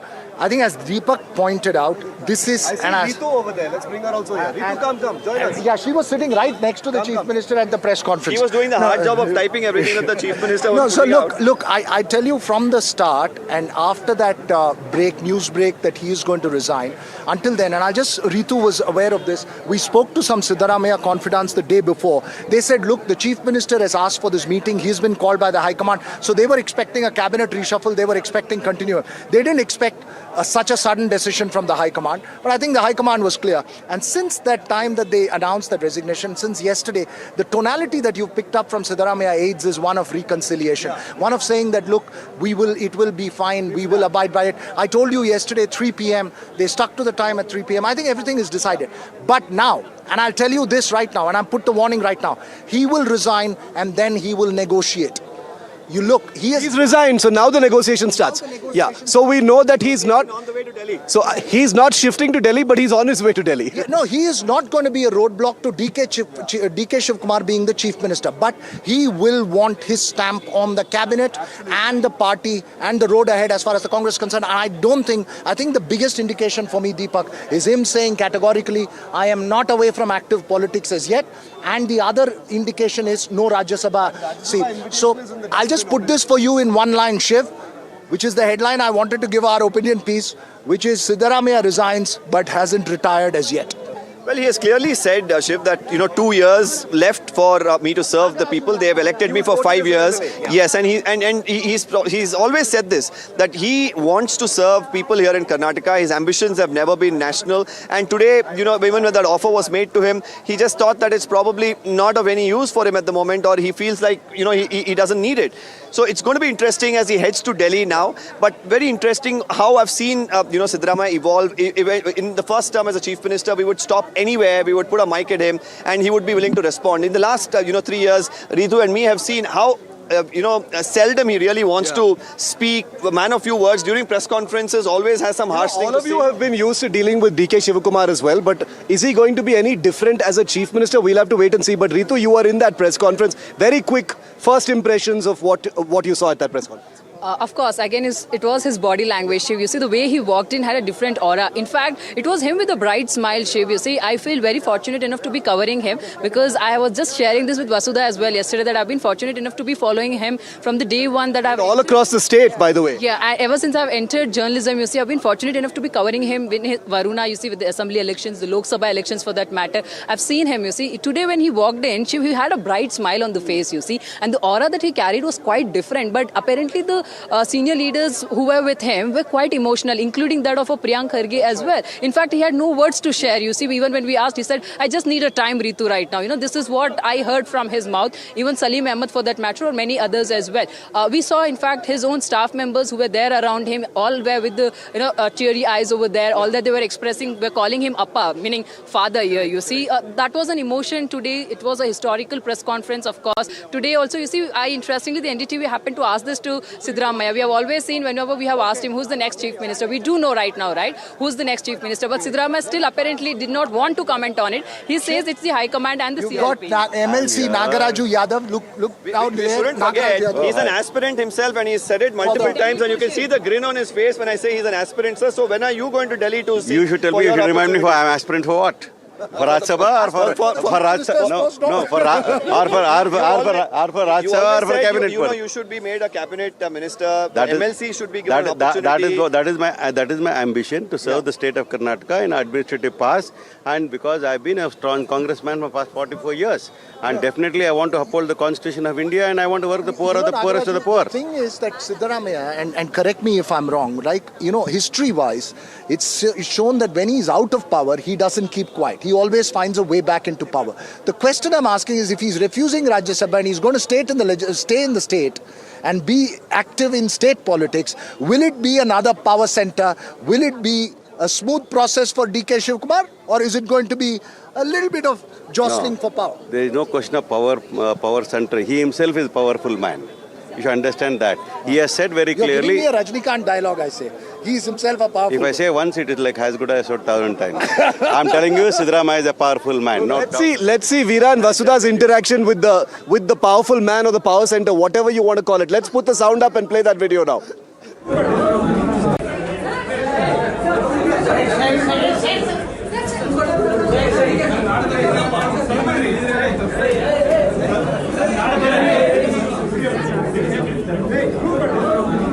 Hello, sir. Not taking the Rajya Sabha. Hello, sir. Congratulations.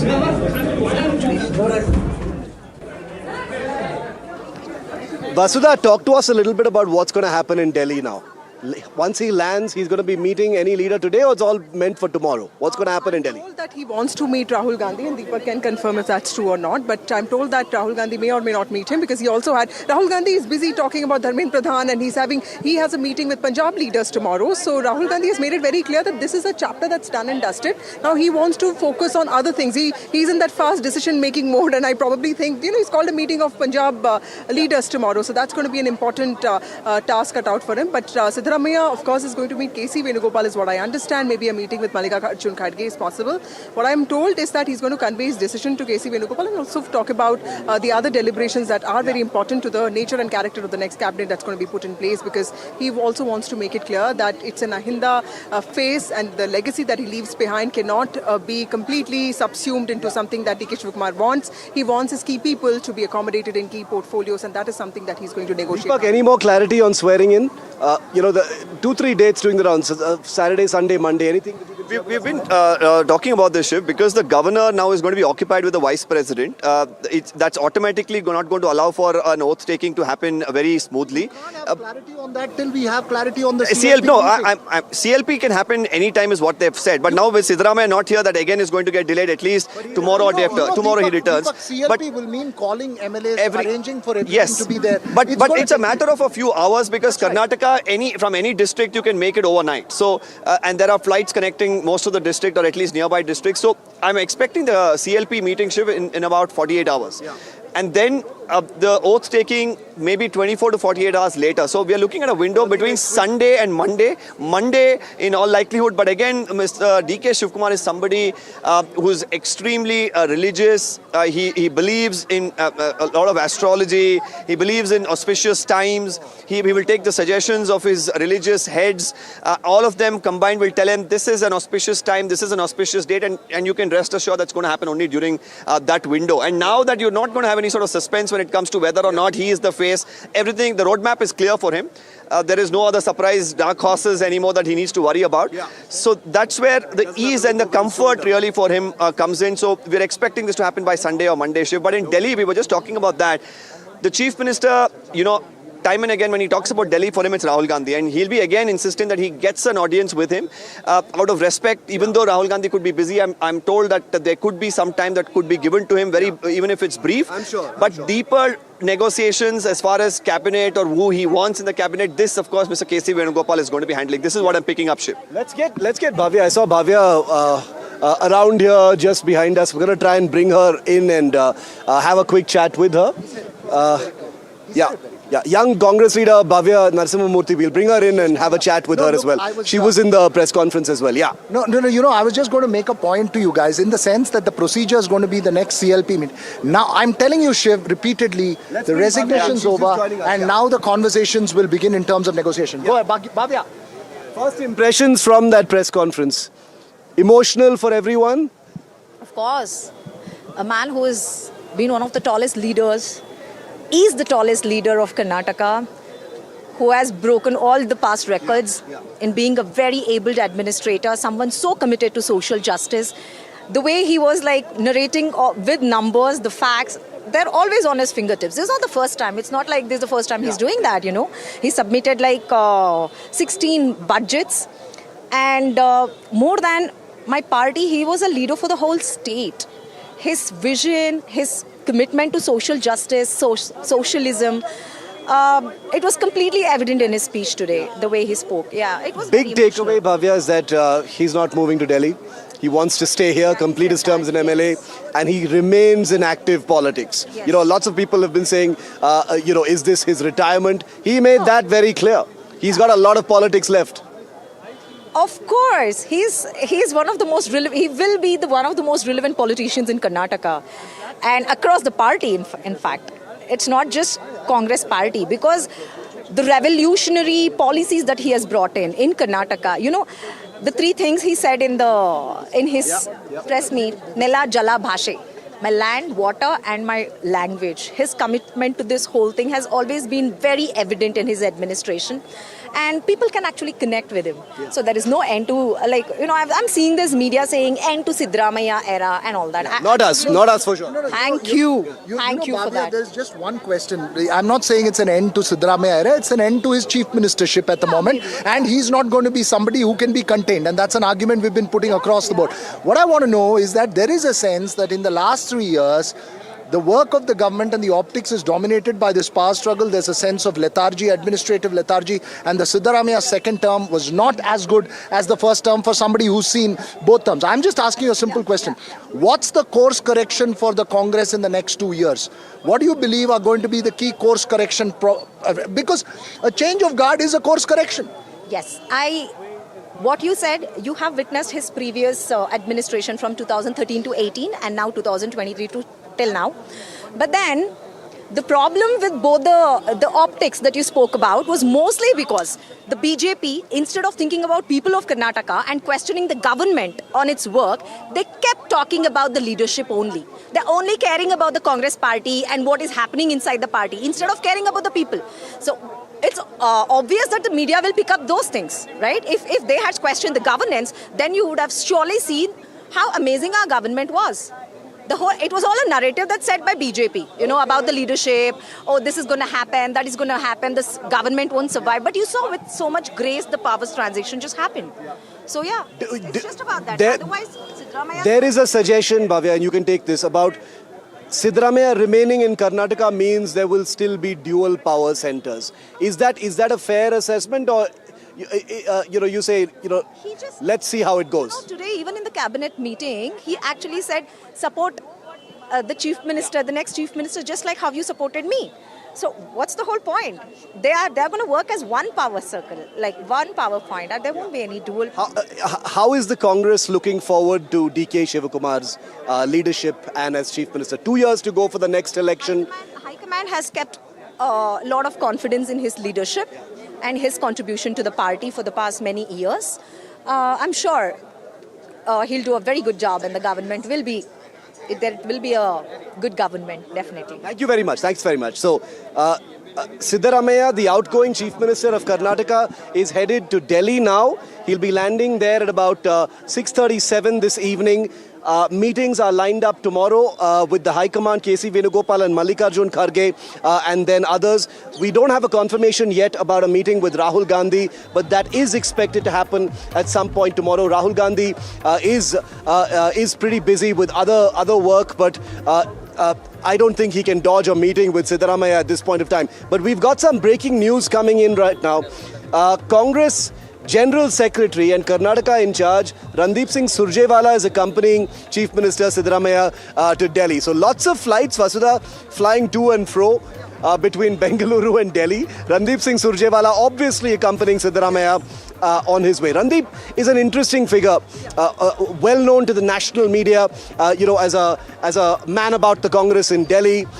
Disappeared for the longest time, fell off the grid for the national media, but a hugely important figure here in Karnataka. He's accompanying Siddaramaiah to Delhi right now. What has his role been in all of this, in managing this factional feud that played out over the last few years? He should be relieved as well that it's over. Well, Randeep Singh Surjewala from Haryana fell off the radar. You know what happened during Haryana elections. But remember, this whole Janevdhari Brahman came from Randeep Surjewala. And for us, during the Gujarat elections, if I'm not mistaken. Elections of 2022. So 2017 and of course Gujarat elections is when they said Janevdhari Brahman. So he's seen as somebody who played a very important role in crafting Rahul Gandhi's campaign. One of the closest aides of Rahul Gandhi. But of course, at some point, other people became closer to Rahul Gandhi. But when it comes to Karnataka, this is a General Secretary of the Congress Party, extremely important because he has never left his site of Karnataka. He has come here several times. He has had his communication channels on with several legislators, and that's what he has conveyed to the High Command, that the legislators are moving to the neutral space, like I said.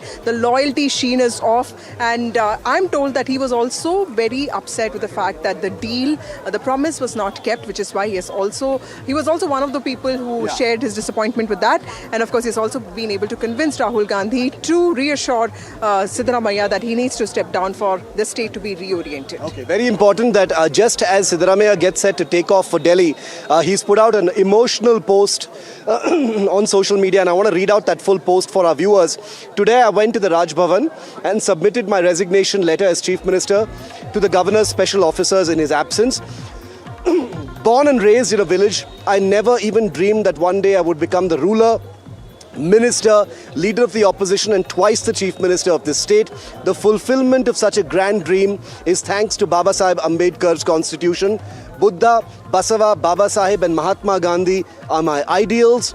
In my 38 years of political life, I find satisfaction in having worked honestly for the state's opportunity-deprived, exploited and poor people. I am eternally indebted to the party's legislators who elected me as the leader of the legislative party and provided the opportunity to serve as chief minister until now. To my cabinet colleagues who worked shoulder to shoulder with me, to the party's senior leaders Sonia Gandhi, Rahul Gandhi and AICC President Mallikarjun Kharge who gave me the opportunity, and to the warm-hearted Kannadigas who filled my entire political life with love, admiration and held my hand to guide me this far. The Constitution itself is my religion. The people are the gods in my corner. My resignation is limited only to the post of Chief Minister, not to active politics. He uses that phrase for the second time. He ends by saying, until my last breath, I will continue to fight for social justice and against forces of communalism that oppose the Constitution. Thank you. And there's a heart emoji with that social media post. But very important, where he says, my resignation is limited only to the post of Chief Minister, not to active politics. Yeah. So I think that's very important. I think that's the biggest takeaway, where he clearly says that he's not resigning from politics. He's only resigning as a chief minister. And he, as expected, brings in Mahatma Gandhi, Ambedkar and Basavanna. And of course, yeah, exactly. Yeah. So this, I think the biggest takeaway is the fact that he's making it clear that this is not retirement for him. This is just a resignation. It's procedural, it's protocol. It's something that the High Command wanted, but he is not leaving politics because he's been there for 50 years. Just a classification to that. He's not leaving state politics. You see, the High Command also wants him to stay in politics, but they want him to play a national role. And what does that mean? Moving to the Rajya Sabha means leaving the state legislature. And I don't think he's in a mood to do that. And I don't think he will do that. He is going to remain a power center in the state. He will be shaping the contours of what's to come in Karnataka. People will have to take him along. He goes on to talk about how he was born and raised in a village, and he talks about how he understands deprivation. He says that I've had the satisfaction of working honestly for states, opportunity deprived, exploited, poor people. You know, Basudha, those who have observed Siddaramaiah very closely, and I've spoken to some of those who were lawyers with him, even at the Mysore Law College where they've been with him, etc. They've told me that he's an extraordinary strategist, and more importantly, 83, after he wins in 85, he has sort of been this rebel who's taken the bull by its horns every time he's been pushed to a corner and in a challenge. So I think him reiterating his politics and his history is perhaps an emotional, as much as an emotional moment, it's also about making a political statement about the legacy that he is bringing along. Yesterday he spoke about Annabhagya scheme. He went on to, you also spoke about it, and now he's not just invoking Baba Sahib Ambedkar, he's saying that, he has fought for social justice for the most deprived, exploited people. And this is exactly the kind of people that Rahul Gandhi talks about. What is the larger message that he's sending out? Well, Vasudha, when you did say Rahul Gandhi talks about all of these aspects, and he's somebody who honestly, passionately stood for these ideals. Yes. You've met countless politicians, in the states that you've been at, in the national capital, and many, politicians and the ideals that they talk about, the virtues that they say they believe in, more often than not is a facade. Right? We have to be brutally honest. But as far as Mr. Siddaramaiah is concerned, and people, you can speak to anybody who are close to him, he strongly believes in some of the ideals. Be it social justice. He talks about it often, but he practices it as well. Even when it comes to, talking about anti-communal forces, when it comes about talking about inequality, talking about providing for the poor, these are ideals that he's very, very strongly and firmly believed in, and any decision that he's taken when he's been in power have been aimed at, somewhere empowering the poor, empowering the needy, ensuring social justice is meted out to everybody. So this is something that will be a legacy and something that people will remember him for. And he's left that imprint. And today he touched down upon most of it. And Shiv was just reading out that post as well on social media where he's talking about the ideals of Buddha, Basavanna. Time and again, Shiv, he speaks about Basavanna and he quotes him as well. And Kuempu he quoted today. He spoke about the people of Karnataka, the voters being his the gods. So much that he really touched down upon in that 1 hour. 2 days shift and 24 hours. This is the second post. He has already held a press conference which went on for more than 50 minutes. DK Shivakumar has not spoken a word. How do you read this? I tried to get him and he refused to say anything at all. I tried to congratulate him. I said, sir, congratulations. He said, why are you congratulating me, Ritu? I don't know. I said, you know it all, and the smile is talking a lot now. Karke. So, that's how DK Shivakumar in fact reacted, because he didn't want to comment, of course, about it. But when you talk about Siddaramaiah, such how today he had utilized the platform to, go back into a memory lane and think of how he started, basically, how he was inducted into the party. There was Sonia Gandhi who was present for him, and that's how those are the emotional moments that today he tried recalling. In between of the press conference, he did get slightly emotional as well. But of course, he remembered how, Mysuru people, in fact, have voted him. In fact, he also went on to mention this in a very bold manner that, when he started, he did not imagine that he would come this far in a political career. He never thought he would become MLA, LOP, and then end up becoming, long-serving Chief Minister of the state as well, and break that record of Devaraj Aras as well. So yes, he's come long way. Now he says there's also still... just that, he still assumes that there is 2 more years for him to give it back to the state people. So he just wants to utilize these 2 years in well manner. There is a very common theme in all of his communication. He basically says that, he stood for people of the state, the poorest of poor. He's not talking about how industrialized the place is or opportunities that he created, because he wants his legacy to be set right. Let's just play out for our viewers once again some of the highlights from that press conference. It was about 40 minutes long. Didn't take any questions, nice light-hearted moments. He's repeated some of those points in his post as well. Siddaramaiah's final press conference as Chief Minister. Whatever legislative party takes a decision, Congress legislative party takes a decision, and High Command takes a decision, he will be the Chief Minister of the state. ಮುಖ್ಯಮಂತ್ರಿ ಸ್ಥಾನಕ್ಕೆ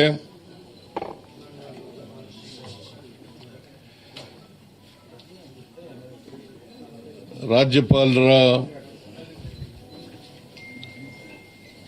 ಭವನದಲ್ಲಿ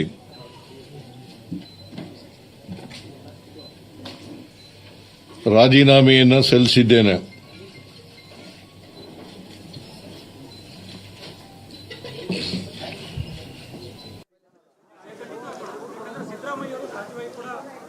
Active politics is what Siddaramaiah is going to stay in. He's not shifting out of Delhi, even though he's on his way to Delhi right now.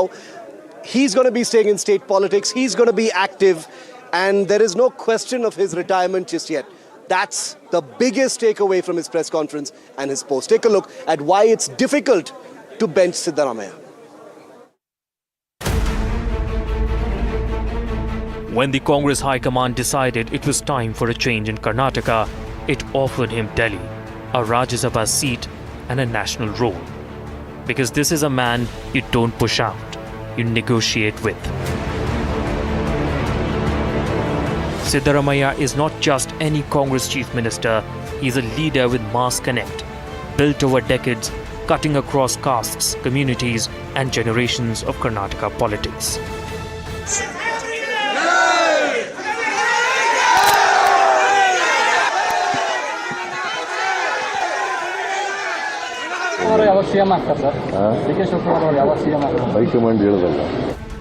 It started with a convention in Hubballi in 2005. Siddaramaiah, still inside the JDS, organized a massive rally for backward classes, minorities, and Dalits.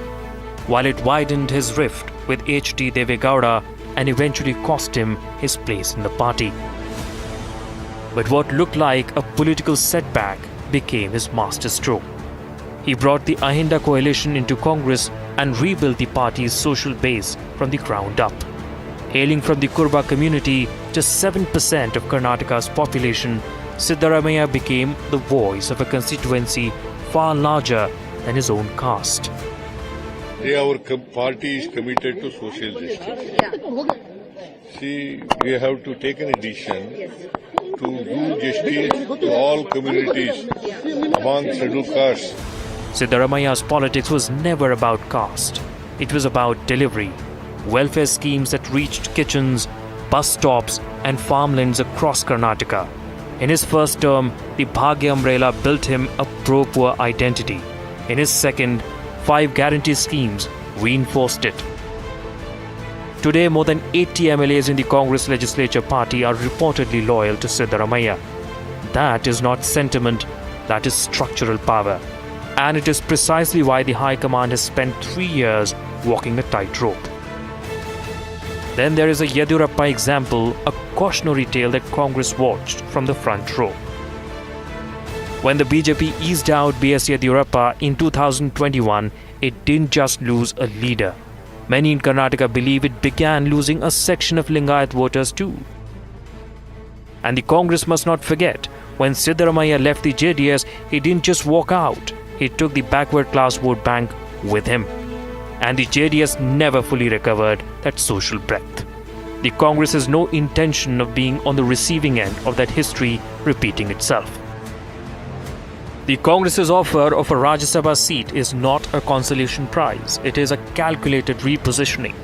Rahul Gandhi has aggressively sharpened the Congress's caste census and social justice pitch, with Siddaramaiah accepting the state caste survey report. As a last act before his breakfast meeting, the optics of an OBC stalwart being eased out after years of tussle is a liability in the narrative war.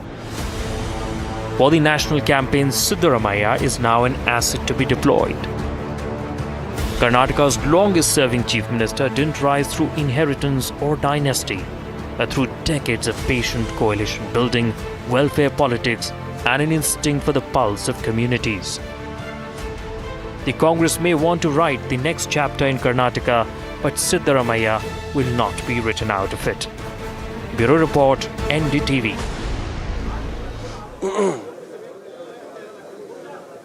So any moment now, outgoing Chief Minister of Karnataka, Siddaramaiah, will be on a chartered plane to Delhi, where important meetings are lined up both today and tomorrow. The governor of Karnataka is headed back to Bengaluru, likely this evening. We have to get a confirmation on that. But the swearing in of DK Shivakumar is still at least a few days away. We'll get you an update on that in a moment. Quick break here on NDTV. Big coverage on a historic milestone in Karnataka politics continues on the other side. Stay with us.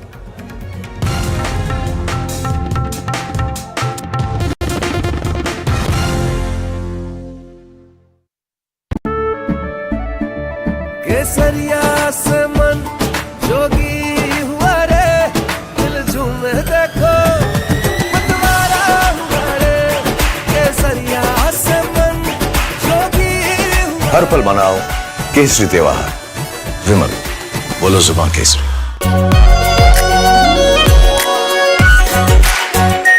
Are pure shahi paneer masala delicious healthy everyday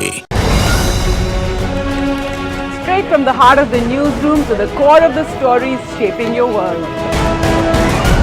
Join me, Gargi Raut, as I track all the developments as they break. Live from the NDTV newsroom, weekdays at 4 p.m. for Trisha. All of these people. Kolkata trap. The highest number of voters. Tamil Nadu votes decisive. I've always liked NDTV. It's the most reliable news channel more than anything. TVK headquarters here. Lot of thanks for NDTV. Congratulations to NDTV. Thank the team for their incredible coverage of the Tamil Nadu election so far. Fast moving but still relaxed, informative but still unbiased. So I really love the channel. I saw Shiv sir and I was really excited to meet him and tell hi. So I'm really happy I met you, sir. Thank you so much. Happy meeting NDTV team here. Thanks for NDTV. Padmija Joshi. This is Shreya Ghosh. Sandeep Chaudhary. Manogya Loiwal. This is Victor. Tanushka Datta. Sam Daniel. Vika Ramaswamy. Ritu Rajpurohit. Shiv Arur. To all our viewers who've joined us, thank you very much for spending your time, for trusting NDTV. थोड़े में ज्यादा स्वाद यही तो है इसकी खास बात। वाओ मामा क्या स्वाद है? अरे मेरे राजा।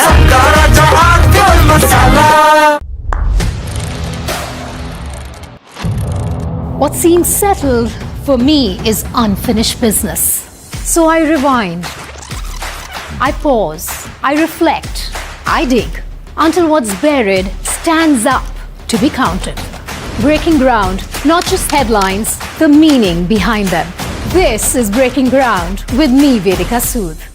Navnidhi Sharma, the father of Twisha, joins me one-on-one for the first time. शुरू में देखने को मिल गया था कि क्रिमिनल माइंडसेट है। भेड़ियों ने बकरी की खाल में शिकार किया है sir. They are chameleon people. Brother, Major Arshit speaks out for the first time on national television. We have been fighting non-stop. We are not stopping until the justice is served. Missing, where is your son? Let me ask you that pointed question. He is ready to face all the questions, but he has to exhaust his legal remedies. Breaking news coming in. Samarth Singh has finally surrendered. These are fresh visuals coming on your screen. First on NDTV. NDTV is the only network in the country that is relentlessly chasing this case.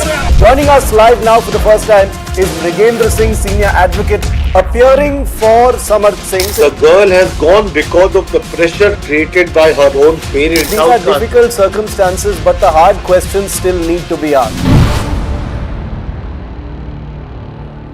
मीठा या नमकीन, चाहे जैसे खाओ, 100% सूजी से बनी are pure vermicelli, स्वादिष्ट, सेहतमंद, हर रोज। India Inc.'s most respected names chose India Inc.'s best and brightest. I'm delighted to be chairing a committee of such distinguished fellow businessmen, bankers. It's just lovely to be back on this NDTV jury.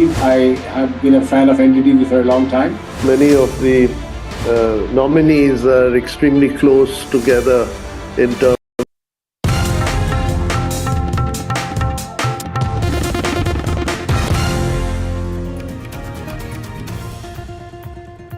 Welcome back. You're watching NDTV 24/7 with me, Raisha Sairil, shifting our focus to another big story. It has been several hours since the CBI team reached the residence of Giri Bala Singh this morning. The team is perhaps questioning Twisha's mother-in-law. This comes after the Madhya Pradesh High Court quashed the anticipatory bail granted to the former judge who is accused in the death of her daughter-in-law, Twisha Sharma. The Madhya Pradesh High Court in its order said that the Sessions Court ignored crucial evidence and allegations in this very case.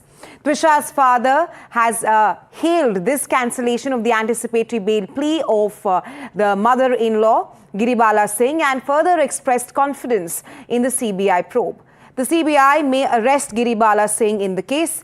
The option of perhaps surrendering before the court still remains open for Giri Bala Singh at this point of time. So the big question is, of course, what's next for Giri Bala Singh? I'm going to go across to my colleague Anurag, who's been tracking the story very closely. Anurag, the Madhya Pradesh High Court has rejected the anticipatory bail plea of Giri Bala Singh. The next big question is that what's next for the mother-in-law right now? Will there be an arrest? Is that imminent, or a CBI grilling as well? See, that is imminent, but I mean, CBI officials are questioning Giribala, saying it's been more than 6 hours since morning in the death case of actress model Trisha Sharma. Now the arrest of former Judge Giribala can happen at any time. Heavy police deployment has been made outside her residence in Katara Hills area, with the personnel from Katara Hills Police Station, Bagsevania Police Station stationed at the spot. Barricades have also been put up around the locality. During the investigation, the CBI installed high-intensity 3D cameras inside the house and carried out a 360-degree recording of the entire premises. Investigators also scanned the surrounding locations to determine whether the alleged crime scene was visible from neighboring rooftop or balconies. These developments came a day after the High Court, as you said, cancelled the anticipatory bail granted to retired Judge Giribala Singh by the trial court here in Bhopal. Right, Anurag, we'll have to see what happens next with the mother-in-law after her anticipatory bail plea has been cancelled. But thanks very much for sharing that crucial update.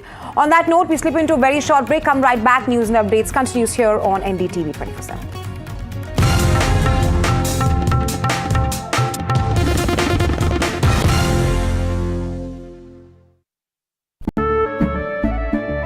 केसरिया से मन जोगी हुआ रे, दिल झूमे देखो मतवारा हुआ रे, केसरिया से मन जोगी हुआ। हर पल मनाओ केसरी त्योहार, विमल बोलो जुबान Kesari.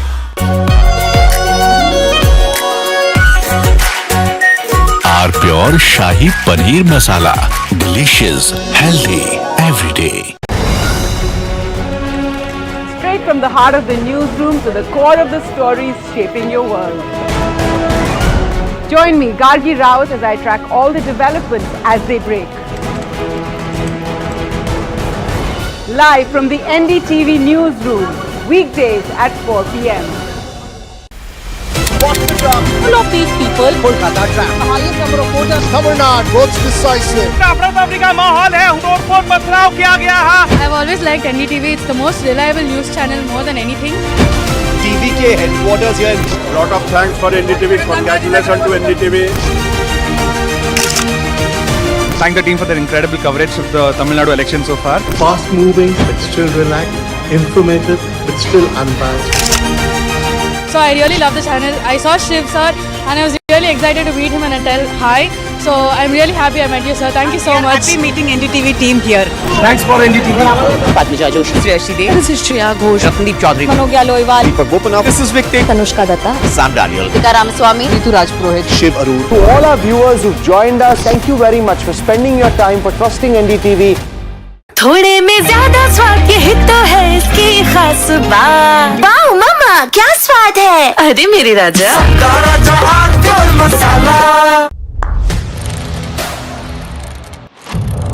What seems settled for me is unfinished business. So I rewind. I pause. I reflect. I dig until what's buried stands up to be counted. Breaking ground, not just headlines, the meaning behind them. This is Breaking Ground with me, Vedika Sood.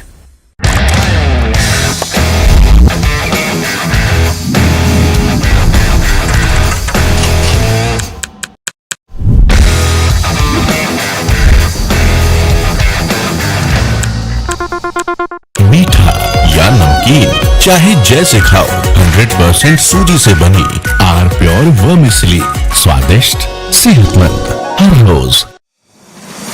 India Inc.'s most respected names chose India Inc.'s best and brightest.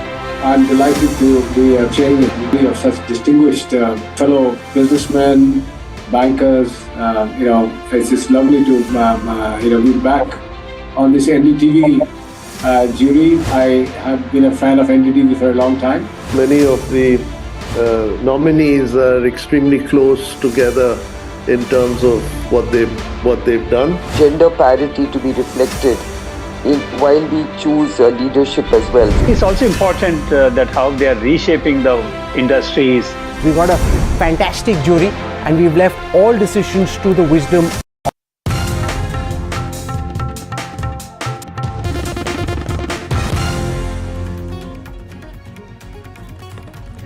Welcome back, and shifting our focus to other big story. The Munabam Agitation Committee has now staged a protest today targeting Chief Minister V.D. Satheesan, further accusing him of failing to provide a permanent solution to the long-standing Munabam land dispute since taking office. Now, the demonstration took place near the Munabam Velankani Church, where demonstrators marched, as you can see here, carrying torches, carrying placards, and even burnt an effigy of the Waqf Board chairman. The core demand of the agitators is for the government to immediately remove the disputed Munabam land from the Umeed portal. The Keralam Waqf Board claims the land ownership. Here they allege that the land was registered as Waqf property without following proper legal procedures, fueling the ongoing unrest as well. On that note, we slip into a very short break. Come right back. Prime 5 coming up next with me, Raisha.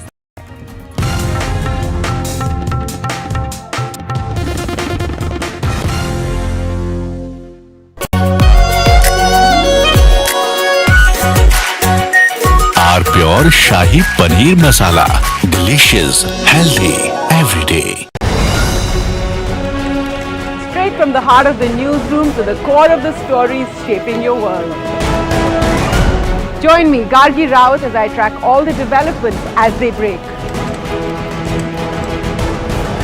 Live from the NDTV newsroom, weekdays at 4 p.m. Full of these people. Kolkata trap. The highest number of voters. Tamil Nadu votes decisive.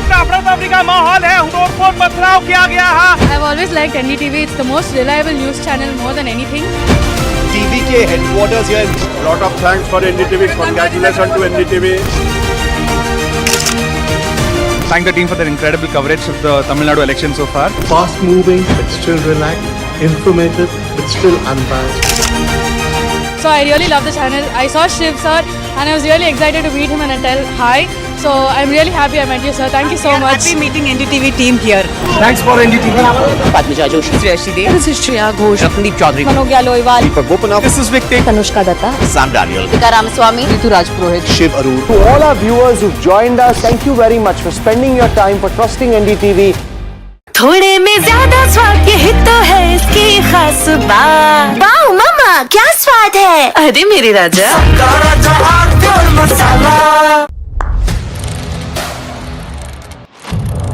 What seems settled for me is unfinished business. So I rewind, I pause, I reflect, I dig until what's buried stands up to be counted. Breaking ground, not just headlines, the meaning behind them. This is Breaking Ground with me, Vedika Sood.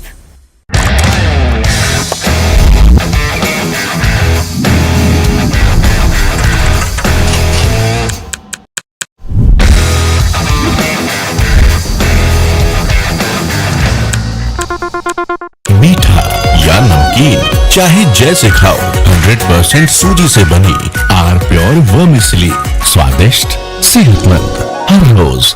Navnidhi Sharma, the father of Twisha, joins me one-on-one for the first time. शुरू में देखने को मिल गया था कि criminal mindset है। भेड़िए ने बकरी की खाल में शिकार किया है sir. They are chameleon people. Brother, Major Arshit speaks out for the first time on national television. We have been fighting non-stop. We are not stopping until the justice is served. Missing, where is your son? Let me ask you that pointed question. He is ready to face all the questions, but he has to exhaust his legal remedies. Breaking news coming in. Samad Singh has finally surrendered. These are fresh visuals coming on your screen. First on NDTV. NDTV is the only network in the country that is relentlessly chasing this case. Joining us live now for the first time is Nagendra Singh, senior advocate, appearing for Samad Singh. The girl has gone because of the pressure created by her own parents. These are difficult circumstances, but the hard questions still need to be asked.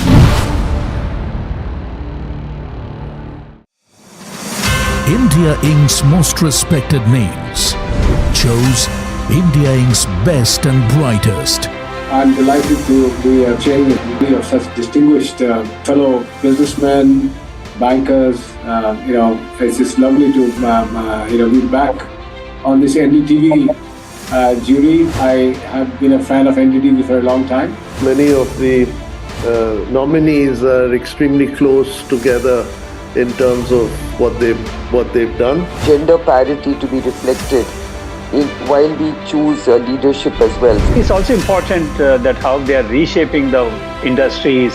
We got a fantastic jury and we've left all decisions to the wisdom of the jury. Who will earn India's top business honors? Find out on 3rd July at the NDTV Profit Business Leadership Awards. थोड़े में ज्यादा स्वाद यही तो है इसकी खास बात। वाओ मम्मा क्या स्वाद है। अरे मेरे राजा।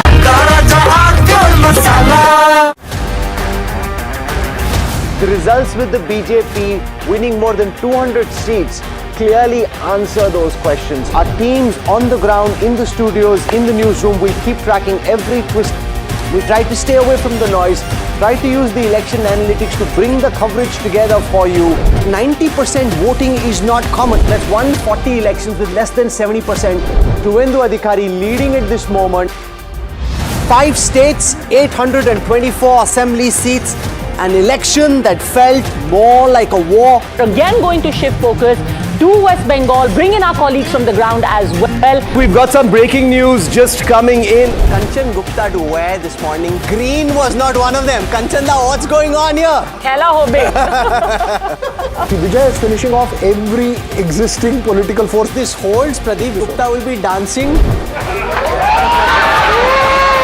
Joining us now, live and exclusive on NDTV, the architect of this historic victory. जनता को बधाई दे रहा हूं. To all our viewers who've joined us in this long day, thank you very much for spending your time, for trusting NDTV. Navnidhi Sharma, the father of Twisha, joins me one-on-one for the first time.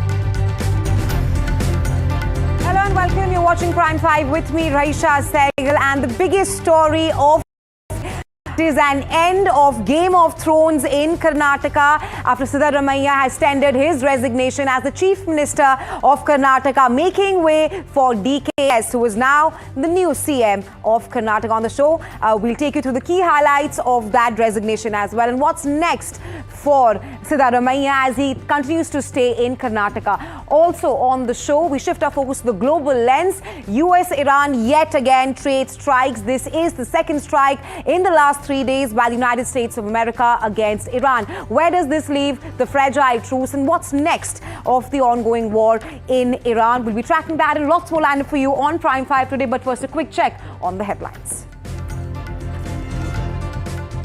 Karnataka Game of Thrones comes to an end finally. Sidda makes way for DKS, steps down as Karnataka Chief Minister, says will continue to work as an MLA in Karnataka.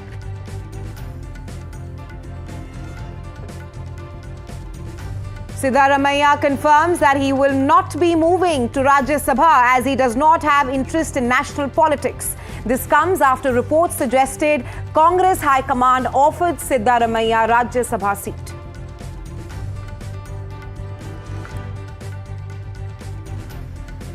As Sidda resigned as Karnataka Chief Minister, his supporters were seen protesting the move in Yadagiri. One of his fans allegedly tried to drink poison during the dramatic stir.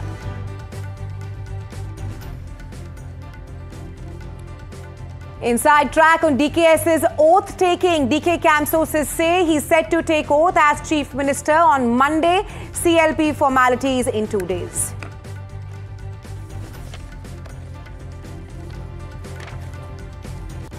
Tamil Nadu Chief Minister C. Joseph Vijay meets Prime Minister Modi in Delhi yesterday but skips key meet with the Gandhis. Sources say Vijay Gandhis meet likely next week.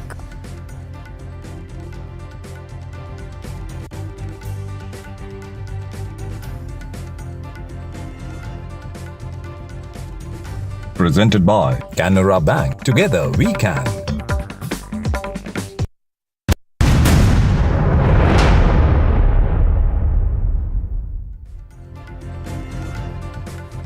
Well, a new era of politics begins in Karnataka with DK Shivakumar all set to take over as the Chief Minister.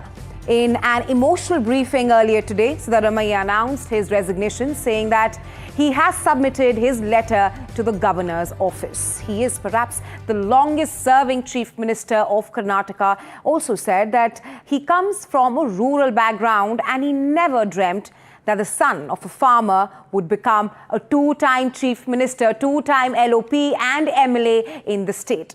Siddaramaiah also thanked Sonia Gandhi, Rahul Gandhi and Mallikarjun Kharge for the opportunity to serve the people. Meanwhile, several Siddaramaiah supporters were seen emotional. They were crying and hugging their leader.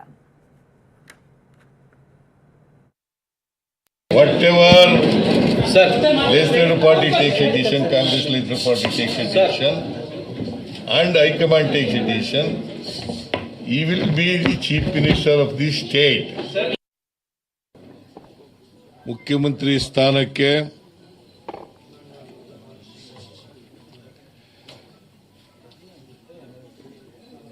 ರಾಜ್ಯಪಾಲರ ಭವನದಲ್ಲಿ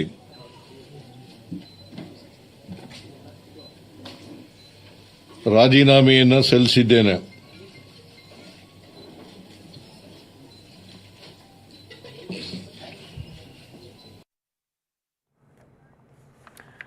All right, my colleague Deepak is now joining me live on this. Deepak, you've been, of course, tracking this story very closely. Siddaramaiah, as we speak, he is on his way to Delhi. He's rejected that Rajya Sabha seat as well. What's next for Sidda right now as he meets the High Command here? Yes, we had in fact put out this piece of information that the Chief Minister has a plan to meet Mr. Rahul Gandhi, and we are looking at that entire plan in motion at this point in time. That emotional, press conference where he spoke in length about his illustrious career, his contributions to the state, his ideology, what he's committed, his entire political career towards. All of that was summarized in that hour. My colleague Ritu also was inside there. Now with us, of course, is senior Congress leader and MLC, Mr. Salim Ahmed. Firstly, Eid Mubarak to you, sir. Today, so many developments have taken place. Probably you've not had time to celebrate, with your family, but here we are at the cusp of a change and end of an era, really. How do you really view, the situation for the Congress? Is it going to be smooth sailing for the next couple of years? Things to worry about, and what are the things to look forward to?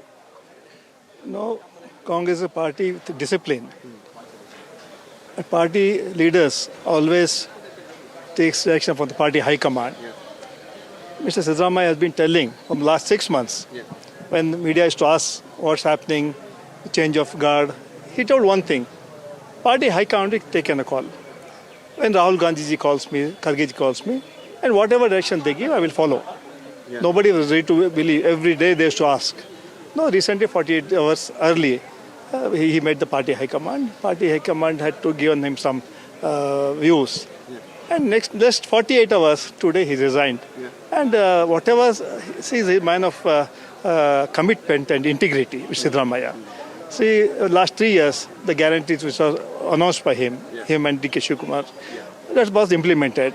3 years, whatever we said, we promised. And whatever he told in Delhi, he has carried out. So if we consider things playing out the way that the High Command desired, and things that were planned the way they should have been, that means the current Deputy Chief Minister, Mr. DK Shivakumar, takes over as the Chief Minister. But as soon as he comes into power, there is a challenge that lies ahead, and that's the challenge of Bengaluru. The perennial problems of potholes, clogged roads, drainage is not being clean, and then people struggling with the traffic jams. So you have the GBA elections that's coming up, sir.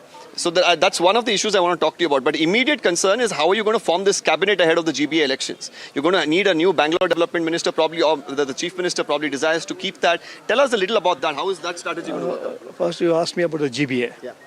See, GBA was formed by Congress government. By what? Because Bangalore becomes so grown, so vast. Earlier population was around 56. But tell us about the challenge that you'll immediately face. You have a new cabinet that's going to come, and then you'll have to deal with this. The problem is not come from the last 3 years. Before that, BJP was in the government. And you can't blame the Congress party. We are trying our level best. Why GB has been formed? Because Earlier it was 60 lakhs population, now it's 1 crore 50 lakhs. So we wanted to divide corporation for the betterment of the people. And you take it from me, in 5 corporations we are going to win the elections. Because people knows that GB has been formed by the Congress government. It's our government. If we want to do politics, we are not divided. We wanted the people problems should be attended immediately because there is only one commissioner, one joint commissioner. Now 5 corporations. Confident that under the leadership of Mr. DK Shivakumar, you will be able to triumph in the GB elections. Definitely. Under 5 corporations. By August 10, court also has said that we have to have election. We are going to have the election. You take it from me. We are going to win the elections. Tell me, is the headache for the High Command and the state leadership over, or is it starting because you have the cabinet that needs to be formed? There are many people who are eyeing this position for several months now, and we should note that there are senior leaders like yourselves who've not able to get into the cabinet. I see a smile on your face as I say this, sir. What are you aspiring to become? See, from last 6 months, definitely we had met the party high command. Not only me, many of the leaders telling that party leadership. See, last 3 years, it's been 3 years. Senior leaders have to be put into party work like Kamraj plan, where so some other 50% should be made as ministers, so that the experience of the ministers who have been in the government from last 3 years will be helpful for the government to come back to power in 28. So 50% the old new faces who have not become ministers from last, they have been elected 3 terms, 4 terms, they should get an opportunity. The High Command is discussing. But finally, it is the High Command and the state leadership going to decide. Hopefully, what we have requested High Command is going to work out in the future. What Mr. Siddaramaiah wants in the cabinet, some say he wants his son to become the deputy chief minister, hold a plum portfolio. What you have? Do you have any information about this? No, I have no information. I have not come across such kind of demand by Mr. Siddaramaiah. What is he He's a senior leader. You know, when he was offered Raj Sabha, he told now in the press conference. I have told them I want to work at the state level. I've been 2 years. I've been MLA. I'm going to fight out against. He said I'll fight against communal forces. Fight against those people who are opposing constitution. I'll be in the state politics. I will strengthen the Congress party and the government. And definitely, we are sure, we are confident for next this elections in 28. He is going to be the strong force in the election campaign also. Okay. Last question to you before I let you go at this point in time. Can you at least tell us what Mr. Siddaramaiah's agenda is when he's flying to Delhi tonight? Already on his way. I'm told he's in all likelihood going to meet Mr. Rahul Gandhi. What's on his mind? What's that conversation going to be? His agenda is to thank the party leadership, Rahul Gandhi ji, Sonia Gandhi ji, Kharge Saab, to thank that you have made me twice opposition leader. You have made me 8 years longest chief minister in Karnataka.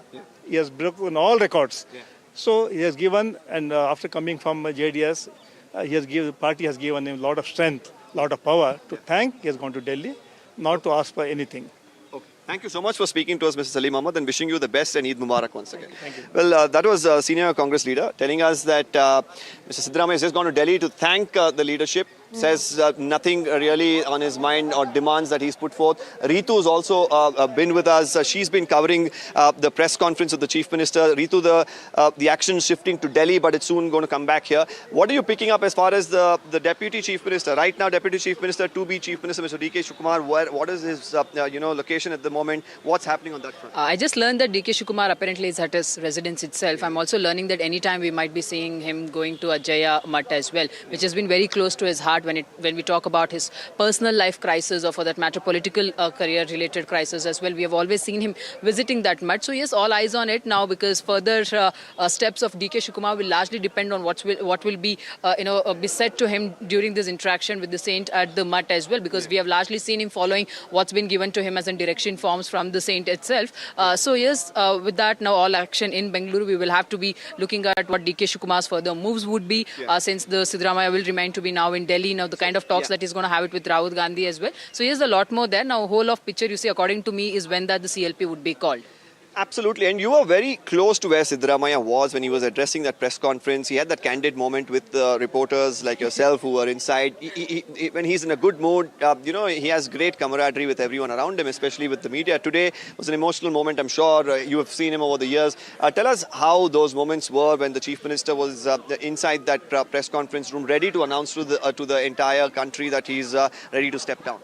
I think, Deepak, you will also agree to it. You will also have your own personal memories with Chief Minister. I'll also have my own personal memories with Chief Minister. Similarly, today you see... just reminding our viewers, Ritu always says he's one of the cutest Chief Ministers. Yeah, he's a pooky person is what I've always said you as well. So, of course, you see, when the Chief Minister, in fact, finished his whole... Siddaramaiah, when he finished his whole of press conference, you see, in the end, he did not forget to thank the media. Yeah. The moment he said that, Dhanyavada to all the media persons, you see, the media all started talking back to him, saying that, now nimuk tumba kata kotidivi. We are basically also troubled you. Okay. But he said it's all, fine therein. We have always been in the same on roadsides that way to deal with it. Absolutely. And of course, it's an end of an era here, but a new dawn as well for Karnataka Congress and the Karnataka state overall. Let's see how things pan out in the days to come. Back to the studio. Stay with us, Deepak and Ritu. You've been tracking the story very closely and giving us the first big breaking news here as well. But let's also now tell you about the inside story of Sidda's resignation, why this change happened. So what actually led to this? First up, Rahul Gandhi pushed for a generational shift. Then, the High Command felt anti-incumbency was also rising in Karnataka. There were major concerns over Siddaramaiah's age and also his administrative energy. Feedback was given on the government's second term, which was not encouraging. Apart from that, Delhi, the High Command here then decided change after state poll cycle as well. And all these are some of the aspects, some headers as to why there was this change, why Siddaramaiah was asked to step down, and how DKS is now the new Chief Minister of Karnataka. So what is perhaps the DKS factor? But before that, let's now tell you why Siddaramaiah agreed, because we do know in the past as well, DK has come up and said that he wants to become the Chief Minister of Karnataka. But why did Sidda agree this time around? First up, Rahul offered the Rajya Sabha route to Siddaramaiah. Second, Siddu was assured his loyalists will not be sidelined and they will be given plum portfolios as well. Apart from that, the next aspect as to why Sidda agreed was that Sonia Gandhi, Priyanka Gandhi and Mallikarjun Kharge, all these leaders, Congress leaders, they backed for a change in the state of Karnataka. Sonia Gandhi also played a very crucial role in the hectic parleys which took place here in Delhi a few days ago. Siddaramaiah then realized that the High Command had perhaps decided and that they were adamant on some kind of change in Karnataka. He did not want MLAs drifting away from him as well, and he wanted his loyalists to be very close to him. Apart from that, these are some of the major aspects as to why Siddaramaiah agreed. Let's now tell you about the DKS factor. How big was the DKS factor? First of all, DKS claimed 2023 power sharing formula, the 2.5-year power sharing formula between both the leaders. He asked to wait after Congress's big win. Every time he said that the High Command will decide and I will follow all those instructions of the High Command. DKS kept pressure on Delhi after 2.5 years. Remember, Congress has completed 3 years in the state of Karnataka. The High Command rewarded DKS's patience finally and made him the Chief Minister. And of course, the 50-50 formula was finally implemented in the state of Karnataka. So these are some of the aspects, some factors which led to DKS becoming the Chief Minister of Karnataka. Let's now take you through the emotional exit. Of course, we've heard Siddaramaiah's very emotional speech after he tendered his resignation. But let's tell you more about that. Siddu chose graceful exit over any kind of rebellion. Remember, Siddu has always said that he is a loyalist. No public showdown with the High Command as well. Apart from that, resignation enhanced his moral stature as well. And he also said there were, of course, a lot of people on the road who were also crying for Siddaramaiah after he exited. So there was public sympathy, which will also now likely grow after Sidda's resignation. And Siddu wants to stay active in Karnataka politics. Even in that presser, he clearly said that I don't want to travel to New Delhi. I don't want to get into any kind of national politics. And I want to stay in Karnataka and serve my remaining tenure here in the state of Karnataka. Hence, these are some of the major highlights of that very important press briefing, very important emotional press briefing of Siddaramaiah, which just happened a few moments ago. Now, with the power transition in Karnataka, all eyes are on Siddaramaiah's next move. Now, during his briefing, the former Chief Minister said that the High Command did in fact offer him a Rajya Sabha seat. And Siddu added that he has no wish to move to national politics and he wants to remain active in Karnataka as an MLA. Take a listen. ಈಗ high command ಅವರು ನನಗೆ ರಾಜ್ಯಸಭಾಕ್ಕೆ ಹೋಗಿ ಅಂತ ಹೇಳಿದ್ರು. ರಾಜ್ಯಸಭಾಕ್ಕೆ ಹೋಗಿ ಅಂತ ಹೇಳಿದ್ರು. ನಾನು ಬಹಳ ವಿನಮ್ರವಾಗಿ ಆಗಲ್ಲ ಅಂತ ಹೇಳಿದೆ. ನಾನು ರಾಷ್ಟ್ರ ರಾಜಕಾರಣದಲ್ಲಿ ನನಗೆ ಆಸಕ್ತಿ ಇಲ್ಲ, ರಾಜ್ಯ ರಾಜಕಾರಣದಲ್ಲೇ ಇರ್ತೀನಿ. I will continue in active politics. All right, so Sidda clearly there saying that he wants to remain in Karnataka. He's not taking up the Rajya Sabha seat. What this actually means? First up, will remain active in Karnataka politics during his remainder tenure. He's also said does not want to abdicate power in Karnataka politics.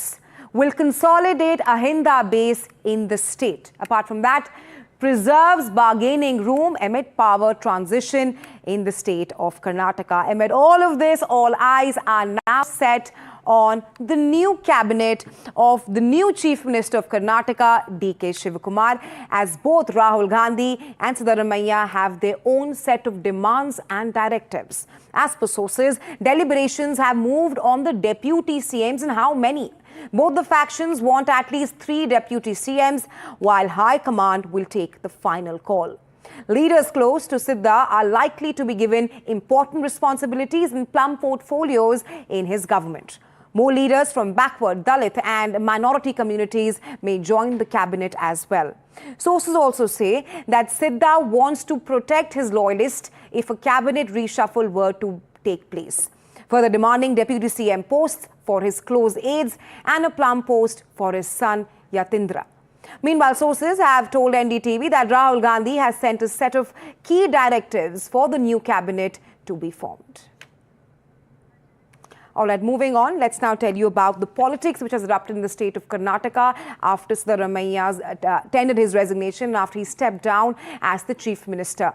Well, BJP has now targeted the Congress over the resignation. Karnataka BJP Chief B.Y. Rajendra hit out saying that no Chief Minister of Karnataka can resolve the state's financial crisis. BJP has also called for fresh elections after dissolving the assembly, and shortly after, visuals of Sidda's post-resignation also came out.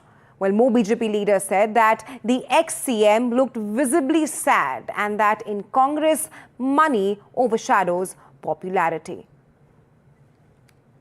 The Congress government only guarantee, Congress feels only guarantee, because of the guarantee they will survive. But the fact is, every section of the society, they're upset with this Congress government. So any Chief Minister replacing Siddaramaiah or even Siddaramaiah continues, I don't think Karnataka's interest will be protected. So in the interest of people of Karnataka, it's better to dissolve the assembly and head for the assembly elections. See, Siddaramaiah ji with a heavy heart, broken body language, sad face and expressions, drop in the voice, he has tendered his resignation. It seems as if money power for High Command has prevailed over mass popularity. But one thing I was trying to see, that Rahul Gandhi was giving lot of gyan about jitni abadi utna haq, jati, OBC, etc. Now you see the list of the chief ministers, Mr. Satishan, Mr. Sukhu, Mr. Revant Reddy. Where is the OBC CM? At least we have got the Prime Minister from OBC community. We have Mohan Yadav ji. We have so many other people who are from SC, ST, OBC, etc. community who are at high posts. But Congress is only giving dhoka. And for money power, popularity has been compromised. Well, we have some breaking news coming in. Karnataka BJP has hit out again, saying that the tussle for the Karnataka Congress chair has come to a temporary end with this farce. But this brings not a paisa of benefit to the people of Karnataka.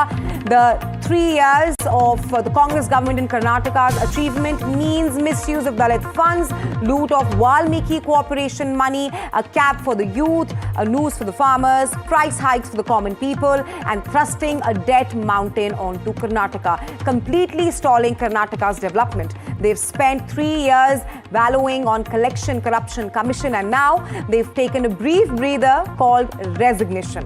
No matter who comes in as the new CM, it brings not a paisa of benefit for the people of Karnataka, and that's the big statement. BJP's big attack after the government transition in the state of Karnataka after Siddaramaiah has resigned, and the new Chief Minister DKS will be taking oath on Monday. BJP goes on to say that the government is insulting the people and exploiting the people of Karnataka, not just one section, but also the poor, laborers, farmers, youth, women, the downtrodden Dalits, and the backward as well. Well, BJP spokesperson Prashant ji is now joining us live. Prashant ji, government transition तो हो रहा है अभी कर्नाटका में from Siddaramaiah to DKS, but जो इतने सारे issues है कर्नाटका के वो तो resolve होने से रहे. आपको क्या कहना है इसके बारे में? पहला बात साफ रखना है कि 3 साल से क्या चल रहा था, आपस में लड़ाई सिद्धरामैया और शिवकुमार के बीच में. अब क्या हो रहा है, कर्नाटका जनता को लूटने के लिए सिद्धरामैया से अभी डीके शिवकुमार को सीएम बना रहा है. See, as BJP, we are not concerned as to who becomes the CM, whether DK Shivakumar becomes, or Jarkioli becomes, or Parameshwara becomes. We can be sure that they will loot from the people of Karnataka and leave it at the feet of Gandhi family, because for them Gandhi family is supreme. So therefore, people of Karnataka will not get any benefit from this transition of power. It's only the greed and lust for power between the leaders which has resulted in this particular so-called transition. Otherwise, from day one, from May 23 onwards till now, it was a coalition government which was being run between Siddaramaiah and DK Shivakumar. Probably P.V. Narasimha Rao, who ran a minority government, probably would be laughing in his grave as to how Siddaramaiah and Shivakumar ran this government for 3 years. So therefore, people of Karnataka are not going to benefit, and I'm sure, you can mark my words, in 2028, it will be BJP CM who will take oath after the general elections. Right, this government transition, of course, 2 years before elections in the state of Karnataka, and the BJP alleges 3 years of Congress loot. But how do you see the situation panning out, the kind of challenges lined up for DKS as he takes oath on Monday? We, of course, have issues of the potholes in Bangalore, electricity issues, but how do you see that? Do you see the government, DKS government, trying to solve those issues? Do you even expect them to solve those issues? It is a farce. They are not bothered about the people of Karnataka or people of Bangalore. All right, shifting our focus, Giribala Singh, the mother-in-law of Twisha, has now finally been arrested. This, of course, comes after her anticipatory bail was cancelled by the Madhya Pradesh court. But the big news coming in, Giribala, the mother-in-law of Twisha Singh, has now been arrested by the CBI. She has various accusations on her of dowry, of mental and physical torture of Twisha Singh, and she, of course, came out earlier and gave a lot of interviews blaming Twisha. But the big news coming in, Twisha Singh's mother-in-law has now been arrested after CBI took over the case. After, of course, Samaj Singh was also arrested by the CBI. There was a recreation of all the scene. But the big news coming in, the mother-in-law, Giribala Singh, has now been arrested by the CBI. Earlier, the Madhya Pradesh High Court had rejected her anticipatory bail plea. Remember, Giribala has various accusations on her of dowry, of mental, of torturing Twisha when she was her daughter-in-law. And she also came out and gave absurd statements saying that she never cooked and she never planted the watered the plants. But the big news coming in is that after weeks of back and forth, Giribala Singh, the mother-in-law of Twisha Singh, has now finally been arrested. Earlier, of course, the CBI also gave that assurance to Twisha's family, saying that there will be a free and fair probe. And we also heard Twisha's father hailing the bail plea being cancelled of Giribala Singh. And we were, of course, talking if arrest is the next thing which will happen, and a CBI probe. And that's what has happened just now. Twisha Sharma's mother-in-law, Giribala Singh, who was supposed to be one of the prime accused, has now been arrested arrested by the CBI. They'll of course be questioning, which will take place of Giribala Singh. Various questions after, of course, Samarth Singh has also been arrested by the CBI. He's also under CBI custody. He was also questioned by the CBI. But my colleague Tejshri is now joining me live from Bhopal. Tejshri, big news coming in. Mother-in-law of Twisha Singh, Giribala, finally arrested after her anticipatory bail plea being rejected. Aisha, what we are learning as of now is that it's an official confirmation about Giribala Singh. The mother-in-law of Twisha Sharma is now arrested. Big development coming from Bhopal, from the residence of Giribala Singh. Remember that there was the CBI team already present at her residence. Not just that, but in fact, she was also questioned for more than 2 to 3 hours. A proper, picturization of that house was also done. Now what we expect next is that the CBI will be taking her into custody, and then there will also be a cross-questioning of Samarth Singh and Giribala Singh. Remember that CBI wanted her custody because there have been many discrepancies between the statements given by her son and Giribala herself and what they have mentioned in the anticipatory bail plea as well. So here it comes very important at a given point of time when Giribala Singh is now arrested. The retired judge, the former judge there of the state will now be in fact in the CBI's custody. She will be questioned. Cross-questioning will also be done. Also, in fact, remember that right now as we speak, a tunnel view analysis of that entire house was also done so that they could piece the evidences together, number one. Number two, they will also be tracing whether there was any deletion of the chats, phone calls, because the family and friends of Twisha Sharma alleged that a second phone of Twisha Sharma was submitted very late to the police. So why it happened? Why was there negligence in filing the FIR as well? So all these questions, in fact, will be asked to Giribala Singh. Her phone details, her call detail record, which mentions about she allegedly calls 40 to 44 influential people related to this particular case. That particular CCTV which NDTV managed to access, where in fact we could see that Twisha was present from 3:30 to 6:30 at that very parlour, and Giribala Singh kept on asking the parlour owner that what was the reason she came and for how many hours did she stay, does she have any evidence of Twisha staying there. Then again she was asking for the payment receipt. So all these things, were raising a lot of doubts and questions about the behavioral pattern of Giribala Singh, the kind of absurd statement that she was making against her own daughter-in-law. And today's picture also in the at 7:40 a.m. in the morning, we saw that particular picture of Giribala Singh who was seen in front of her house, feeding the stray dogs. So all these pictures, evidence, really in fact, CBI will be monitoring and investigating the case, but important is the manner in which Giribala Singh behaved and maligned the image of a person who is no more. Right, Tejshri, absolutely. Let's go across to Anurag, who's now joining me live from Bhopal. Anurag, we'd of course seen how Giribala Singh tried to tamper the evidence. She tried to use her influence as a former retired judge. But now the big news that she has been arrested. Tell us, what can we expect in the next few days? A CBI interrogation as well, because there are discrepancies when it comes to Giribala's statement, that of his son, Samarth. Yes, retired Judge Giribala Singh has been arrested on charges of destroying and concealing evidence in the Twisha Sharma murder case. Now it's up, CBI has to prove the charges. And today, after medical examination at AIIMS in Bhopal, she will be produced before the court after the medical examination. But CBI questioned her inside her residence for more than 6 hours. They reached at around 10:30 a.m. At her house in Katara Hills area, and after that, just 2 hours back, heavy police deployment was made outside her house in Katara Hills area with personnel from Katara Hills police station as well as Bagh Savania police station. That means police force from 2 police stations were stationed outside her house, and barricades were also put up around the locality. And just a few minutes back, she was formally arrested by the CBI. During the investigation, the CBI installed high-intensity 3D cameras inside the house and carried out a 360 recording of the entire premises. Investigators also scanned surrounding locations to determine whether the alleged crime scene was visible from neighboring location or from the balconies. Right, Anurag.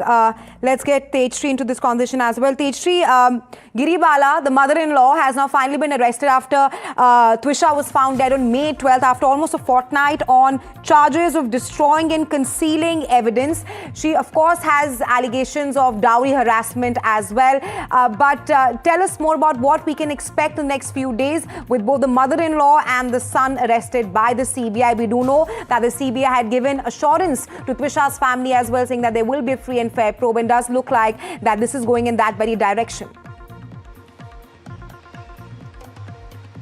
Well, you see, Raisha, at a point of time when Samar Singh was arrested, sources told NDTV that Samar Singh was not cooperating with the investigators, and not just that, he was also not revealing the proper sequence of events, so as to what actually happened, where was he for the past 10 days, and perhaps several questions were asked to him about whether he knew about the kind of sour relations between his wife and mother, why such kind of messages were sent by Twisha to her family members about she being continuously harassed. What kind of harassment did she face in that house? Why was he going to Bangalore? What was the purpose? Why did he lie? What was the financial transaction? So all these things were asked to Samar, and he was not cooperating in the investigation is what we learned. Furthermore, what we also learned that initially Giribala Singh was also in fact not cooperating in the investigation. However, the investigators questioned her for more than 4 to 5 hours. The question answers went on at her own very residence in fact, and there the team of CBI officials were present. The forensic team was also in fact present, and now what we expect in the next few days is the questioning of Giribala Singh. Right. Not just that, but also what Samar Singh told. His statements, are they in parallel lines to what Giribala Singh is saying? Because remember that he is a criminal lawyer, he knows what kind of statements he has to give, and Giribala Singh, being a retired judge, she also knows how to play smart, and perhaps that is why the family of Twisha Sharma was alleging that there is a lot of tampering of evidence being done, and the family also alleged that during post-mortem, Giribala Singh's sister was present during the first-mortem. Right. That is why family demanded a second post-mortem, which also in fact mentioned that there were injuries before she died. So why these injuries were over her body? Why there was an injury over her head? There was Right, Aishi, we're also learning that Giribala will be taken to AIIMS for medical examination and will then be produced in Bhopal court today as well. I'm going to go across to Anurag for that. Anurag, the CBI told the court that Giribala Singh left no stone unturned to malign the evidence and also the character of a 33-year-old daughter-in-law, Twisha, who is perhaps no more now. Talk to us more about what we can expect. We're also learning that CBI will take Giribala to AIIMS for medical examination, and then she will be produced in front of the court in Bhopal. Like what Tejshri also said, two things important, that she will be interrogated by the CBI, and there will also be some kind of understanding if there's any kind of tandemness and same statements given out by Samarth and Giribala. Anurag. Yeah, this is what I have said, that she'll be taken to AIIMS for medical examination, and after that she'll be produced before the court. So this is one point, and as you pointed out, that while cancelling her anticipatory bail, the High Court made several observations, including that she is an expert in cyber crime and crime management also, and that's why there were apprehensions that she will try and destroy or tamper with the evidence, because remember that premises is still with Giribala, for good 14-15 days she was staying there. So there were apprehensions by the family members of Twisha that she will try and tamper with the evidence, and in the bail plea, when the state government moved to the High Court, they also made certain statements saying, that when the police called her for investigation, she never cooperated. They summoned her 3 or 4 times, but she never cooperated. So these were the grounds on which the High Court cancelled her anticipatory bail, which was given by the court here in Bhopal. Right, Anurag. Tejshri, of course, like what Anurag said, that the CBI also said that there are chances that Giribala Singh will try to malign and tamper the evidence as well. Later today, she will be produced in Bhopal court. But talk to us about the list of charges that are there against Giribala, the mother-in-law of Twisha, because we do know that after the incident came to the surface and after. All right, I have हमारे साथ रहिए Tejashri. We have Twisha's father on the phone line with us. Giribala Singh arrest हो गए हैं. आप क्या कहना चाहते हैं? आपका पहला क्या रिएक्शन होगा? मेरा पहला रिएक्शन है बहुत बहुत धन्यवाद सीबीआई साहब का. आज उन्होंने ये सेट कर दिया और ये दिखा दिया है न्याय व्यवस्था जो है कि कानून से ऊपर कोई नहीं है. Nobody is above law. और ये एक बहुत बड़ा एग्जाम्पल सेट किया है और ये बहुत ज्यादा संतोषजनक बात है. Very satisfactory. राइट, क्योंकि सीबीआई ने भी कोर्ट को कहा है कि जो गिरिबाला सिंह है, she try to malign the evidence and tamper the evidence and there was also character assassination of your daughter which she did after her death. But after this big news CBI ने आपको पहले भी कहा कि there will be free and fair probe. अब आप क्या आपको लगता है that you are closer to justice right now?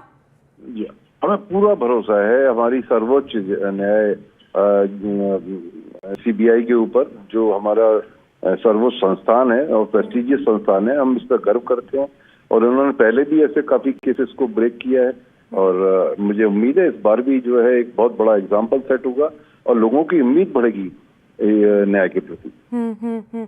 16 days, May 12th को Twisha died and after 16 days Giribala Singh has now been arrested. Of course पहले लगा कि वो tamper कर सकती हैं evidence, she can use her power as a former retired judge. But what would your message be right now to everyone who stood with you and also to all the people who went against you? देखिए, मैं सबसे यही कहना चाहता हूँ कि न्याय जो है की प्रक्रिया बहुत कठिन है और आगे लड़ाई लंबी है. पर मैं ये कहना चाहता हूँ सभी बच्चों से कि घबराए नहीं और सब मिलजुल करके जब फाइट करते हैं तो दुश्मन कितना भी बड़ा हो और उससे जीता जा सकता है, उससे लड़ा जा सकता है. हमने ये एक एग्जाम्पल सेट किया है आप सभी लोगों के सहयोग से, सभी देशवासियों के सहयोग से, और हमने आज इस मुकाम पर पहुंचे, अचीव किया है हमने. और भरोसा है हमें, अपनी एजेंसीज पे भी भरोसा है, फक्र है हमें, हमारे जुडिशियल सिस्टम पर भी भरोसा है और जरूर न्याय मिलेगा. ऑफ कोर्स जब ये पहले केस आया था तब आपके और आपकी वाइफ ने भी कहा था कि आप चाहते हैं कि ये केस भोपाल से बाहर निकले, सेकंड पोस्टमार्टम हुए और फिर सीबीआई टेक ओवर भी, जो अब सीबीआई टेक ओवर के बाद समझ सिंह की अरेस्ट हुआ है एंड अब गिरिबाला सिंह की भी अरेस्ट हुआ है. क्या अब आपको लगता है कि हम जस्टिस की तरफ पहुंच चुके हैं? आगे आपकी क्या डिमांड्स होना चाहेंगे? What would your future demands be right now? अभी हमें फ्री एंड फेयर की डिमांड थी जो मुझे सार्थक होती दिख रही है. सारी चीजें हैं और हमें भरोसा है अपनी जांच एजेंसीज पर और न्याय प्रक्रिया पर. सब चीज निकल के आएगी, सारी चीजों को, फैक्ट्स को बाहर लाएंगे, ऐसा हम उम्मीद करते हैं और यही हमारी कहना है. आप आगे और क्या चाहते हैं? समझ सिंह अरेस्ट हो गए हैं, वो सीबीआई के साथ है, इंटेरोगेशन चल रही है उनकी, अभी जांच की प्रक्रिया है, अभी तो बहुत सारी चीजें आनी है, बहुत सारी लड़ाई है आगे. तो अभी हम ऐसा कोई कमेंट कर ही नहीं सकते हैं और फिर हम एक सभ्य नागरिक हैं, हम अपने सीबीआई का सम्मान करते हैं और हम ऐसे किसी भी कार्य से बचेंगे जिसके लिए उन्होंने बोला है कि आप टिप्पणी ना करें, इसमें जांच में बाधा न बने. तो हम ऐसा कोई टिप्पणी नहीं करना चाहते हैं. जांच अपनी तरीके से चल रही है और हमें पूरा विश्वास है कि समय पर ये चीजें पूरी होकर के सामने आएंगी, जनता के सामने आएंगी.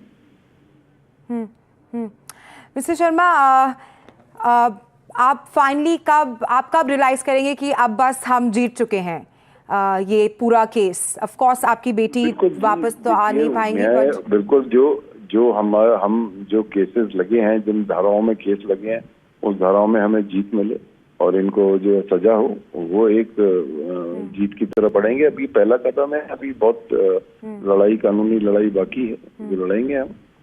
और आप लोगों के सहयोग से लड़ेंगे, जनता के सहयोग से लड़ेंगे, सब हम लोग मिलजुल करके एक नजीर कायम करेंगे, एक एग्जाम्पल सेट करेंगे. ये केस के बाद बहुत सारी लड़कियों भी आपके, they were also rallying for Twisha, आपके लिए, सबके लिए. आप उनको क्या कहना चाहते हैं आज गिरिबाला सिंह के अरेस्ट के बाद? चाहते हैं कि ये ऐसा हम आगे देखना चाहते हैं फ्यूचर में कि कोई बच्ची कोई इस तरीके से शिकार ना बने और इसके लिए हमसे जो भी बल पड़ेगा हम करेंगे. जी शर्मा जी हमारे साथ रहिए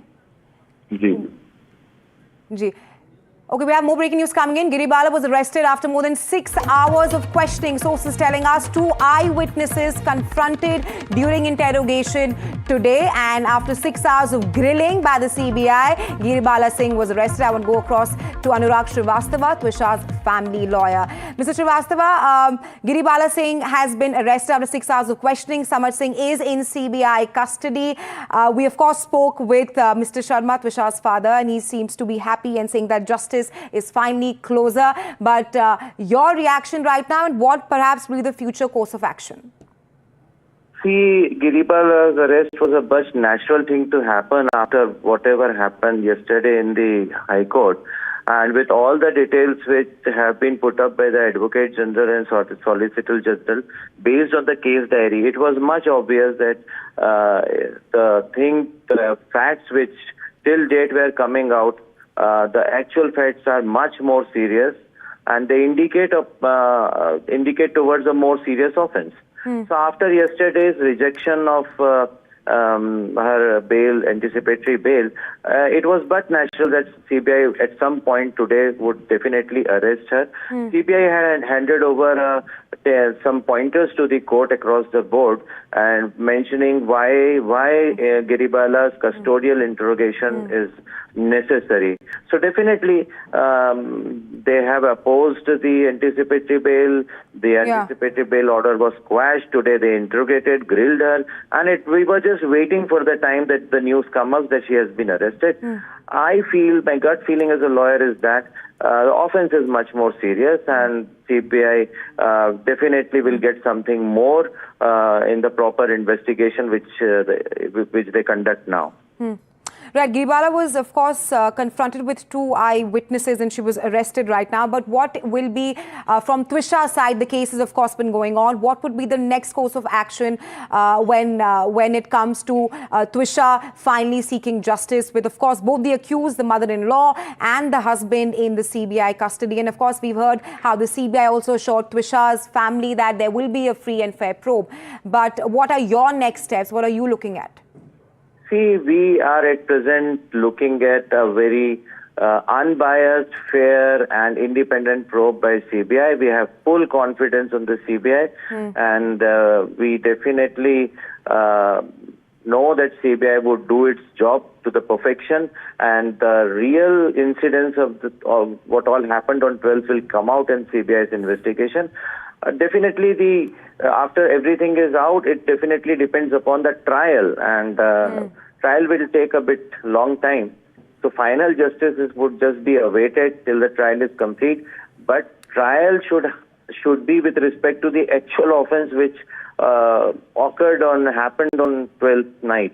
And we are hopeful that CBI will dig everything out because there are many threads to be connected by CBI. The persons, all those influential persons who were involved for affecting the investigation, for influencing the first autopsy which was conducted at AIIMS, and for diluting the nature of offense in the period of 3, 4 and then 10 days when Giribala was out on bail.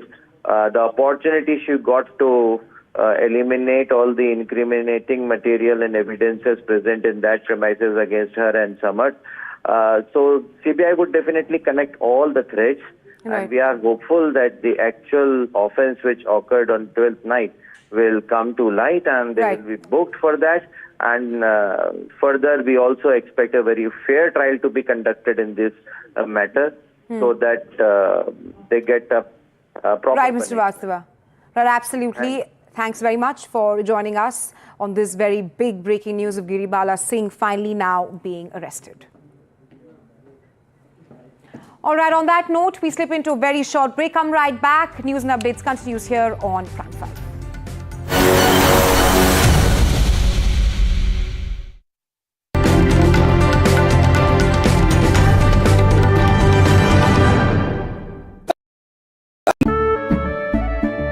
केसरिया से मन जोगी हुआ रे, दिल झूमे देखो, मतवारा हुआ रे, हर पल मनाओ केसरी त्योहार। विमल, बोलो जुबान केसरी। थोड़े में ज्यादा स्वाद यही तो है इसकी खास बात। वाओ मामा क्या स्वाद है, अरे मेरे राजा। आपने तो दीदी को एकदम धो डाला। इसमें जनता का जीत है, मोदी जी का जीत है। আজকে কি খাবেন ঝালমুড়ি না মাছের ঝোল? How will you celebrate? Jhalmuri माचे झोल with rasgulla. You know, you remember you promised me that you will come to Kabini and do an interview with me. You like going to the forest? This is a declaration of our state that to the entire country that our Kerala is secular. ये विजय बंगाल की जनता के, विशेष करके मातृशक्ति की। One clip that went most viral was the non-interview. Cruz spent some time with him. We have these whistles out for you, and the whistles are for the fact that you got the poll right, which is quite fantastic. We saw you campaigning, ma'am, for the RG Kaur victim's mother as well. You know, that was a telling moment. Do you believe that that incident in some ways was a tipping point? I think that was not the only incident. তবে পরাণ খুলে তুই মুখ ফুটে তোর মনের কথা একলা বলো রে, যদি তোর ডাক শুনে কেউ না আসে তবে একলা চলো রে। The situation in the Strait of Hormuz right Yes. now and Iran, the last 48 hours have been tense. Is there a sense that strikes are imminent? Iran can never have a nuclear weapon. And so the issues of enrichment and the highly enriched uranium have to be confronted. The straits cannot continue to be closed. The import of American oil is important for India, particularly because of the situation. India wants to diversify its energy. We want to diversify the countries we export to. There is also an issue of visas for Indians. They have to come back to India for green cards now. Why has America taken this decision? Well, it's not about India. It's about the whole world. Anytime you reform a system, there's going to be some disruptions. There's going to be some hiccups. How did the meeting with the Prime Minister go? What did you discuss? Relationship between the President Trump and Prime Minister Modi. I think that always makes it easier to have these meetings because of the personal affinity they have to one another. Thank you very much for Thank you. Thank you. Thank you very much.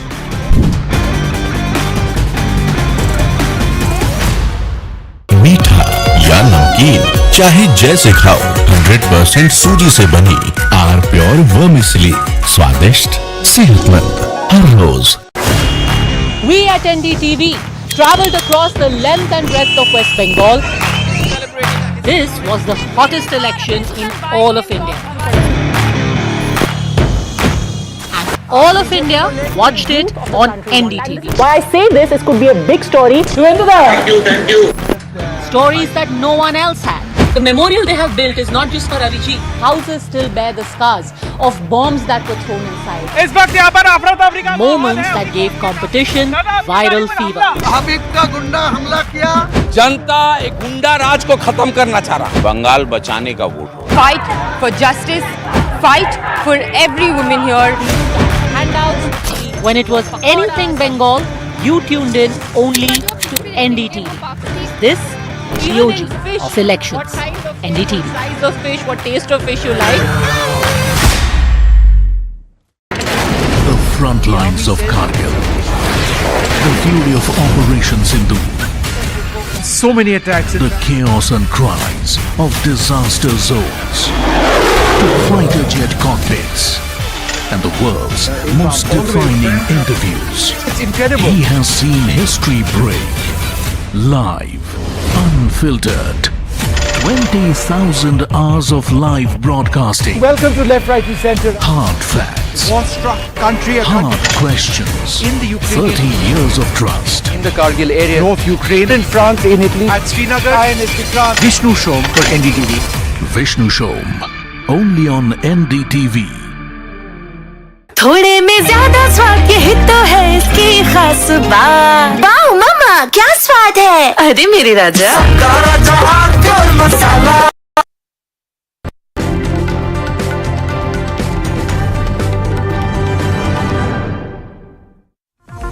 All right, we have some breaking news coming in. DKS to also reach Delhi tonight. So all the action from Karnataka now shifts to here India's national capital, New Delhi. We do know that Siddaramaiah is already en route Delhi after he tendered his resignation. He is flying to Delhi as we speak. But both DKS and Siddaramaiah to reach Delhi tonight. Both of them will be meeting the High Command here in New Delhi. Earlier, of course, a Congress MLA told us that Sidda is travelling to Delhi to thank the High Command for letting him giving him that opportunity to be the longest serving CM of Karnataka. But the next CM of Karnataka, who is DKS, his swearing in is going to take place on Monday, will also be travelling to Delhi, and he is also all slated to reach Delhi tonight. Of course, some key questions remain. What will be the discussion like? Is DKS reaching Delhi to perhaps even thank the High Command, just like Siddaramaiah, because after years of the power sharing there in Karnataka, DKS now finally the Chief Minister of Karnataka. But it looks like the action from Karnataka after Sidda tendered his resignation earlier this evening, after that press briefing, emotional press briefing, and both the handshakes and the hugs between the DKS and Siddaramaiah. Both the leaders now travelling to Delhi. I'm going to go across to my colleague Janendra, who's been tracking the story very closely. Janendra, we are learning that both DKS and Sidda to reach Delhi tonight. Clearly the action shifting to India's national capital. What perhaps can we expect, Janendra? Yeah, well, Siddaramaiah has already taken off for Delhi, and now sources close to DK Shivakumar have informed that he is also coming to Delhi, and he will reach Delhi tonight. And tomorrow, both leaders may meet Rahul Gandhi. On one side, Siddaramaiah will convey his gratitude to the party leadership. On the other hand, he may also submit some demands regarding the new DK government.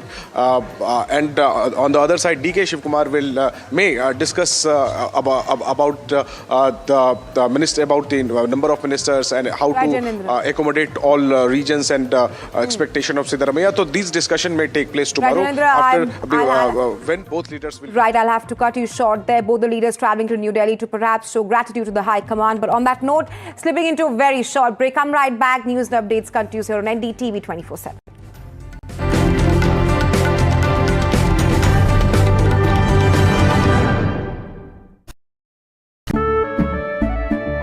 केसरिया से मन जोगी हुआ रे दिल झूमे देखो मतवारा हुआ रे केसरिया से मन जोगी हुआ हर पल मनाओ केसरी त्योहार विमल बोलो जुबान Kesari High rate, check the audio. High rate, check the audio. Let's do it. Let's start. Breaking story, we're jumping straight into it. We've got a picture of the letter. What is in your letter? You can never predict what's going to happen in Tamil Nadu politics. 21 days in Kashmir. Unfiltered list of things I saw and observed on the ground. Very special ground report from the line of control. There were some children who've lost limbs in the shelling. For a country that has fought so many wars in the mountains and at high altitude. We're standing on the Indian Navy's newest warship. The line of control, Shivarur, NDTV. When others are warming up, I'm raring to go. The stories that matter, the stories that shape your life. Hello and welcome to Watching Prime 5 with me, Raisha Saigal. What's actually how? The show that sets the prime time agenda. We'll be deep diving into this topic to tell you what's at stake. Join me, Raisha Saigal, on Prime 5 only on NDTV 24/7.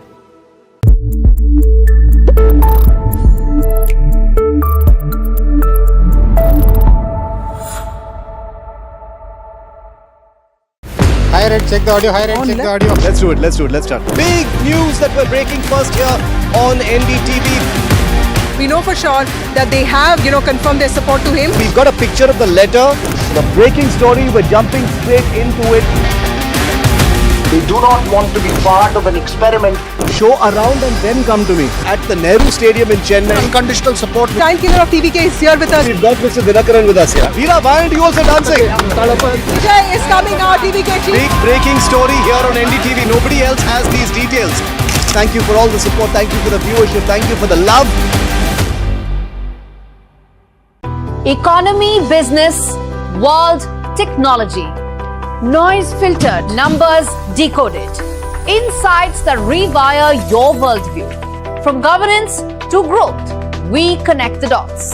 Your daily edge, your global advantage. India Business Report with me, Gauri Dwivedi, weeknights on NDTV Profit. Across the country. He has tracked the pulse of power from Washington to Korea. Witnessed history being made in global capitals and conflict zones. Brought clarity to complex issues of national security and international affairs.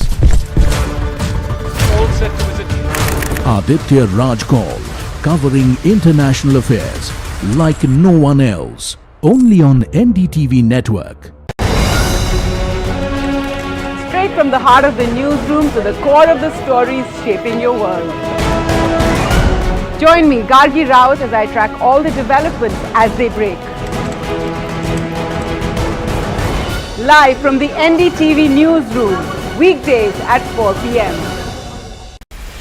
All of these people, Kolkata trap. the highest number of voters. Tamil Nadu votes decisive. I've always liked NDTV. It's the most reliable news channel more than anything. TVK headquarters here. Lot of thanks for NDTV. Congratulations to NDTV.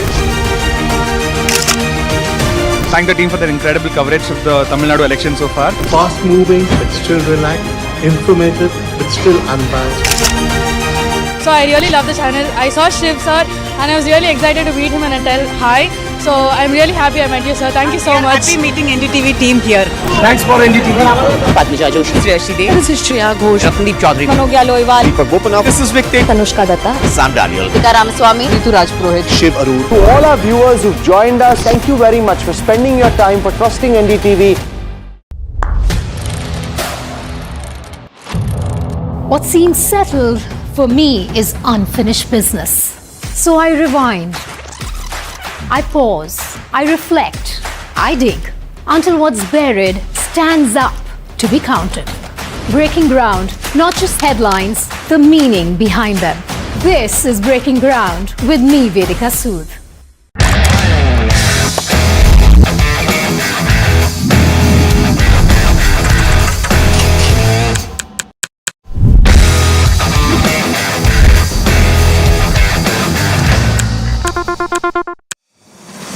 India Inc.'s most respected names chose India Inc.'s best and brightest. I'm delighted to be chairing a committee of such distinguished fellow businessmen, bankers. It's just lovely to be back on this NDTV jury. I have been a fan of NDTV for a long time. Many of the nominees are extremely close together in terms of what they've done. Gender parity to be reflected while we choose leadership as well. It's also important that how they are reshaping the industries. We got a fantastic jury and we've left all decisions to the wisdom of the jury. Who will earn India's top business honors? Find out on 3rd July at the NDTV Profit Business Leadership Awards. The results with the BJP winning more than 200 seats clearly answer those questions. Our teams on the ground, in the studios, in the newsroom, will keep tracking every twist. We try to stay away from the noise, try to use the election analytics to bring the coverage together for you. 90% voting is not common. That's 140 elections with less than 70%. Tuvendu Adhikari leading at this moment.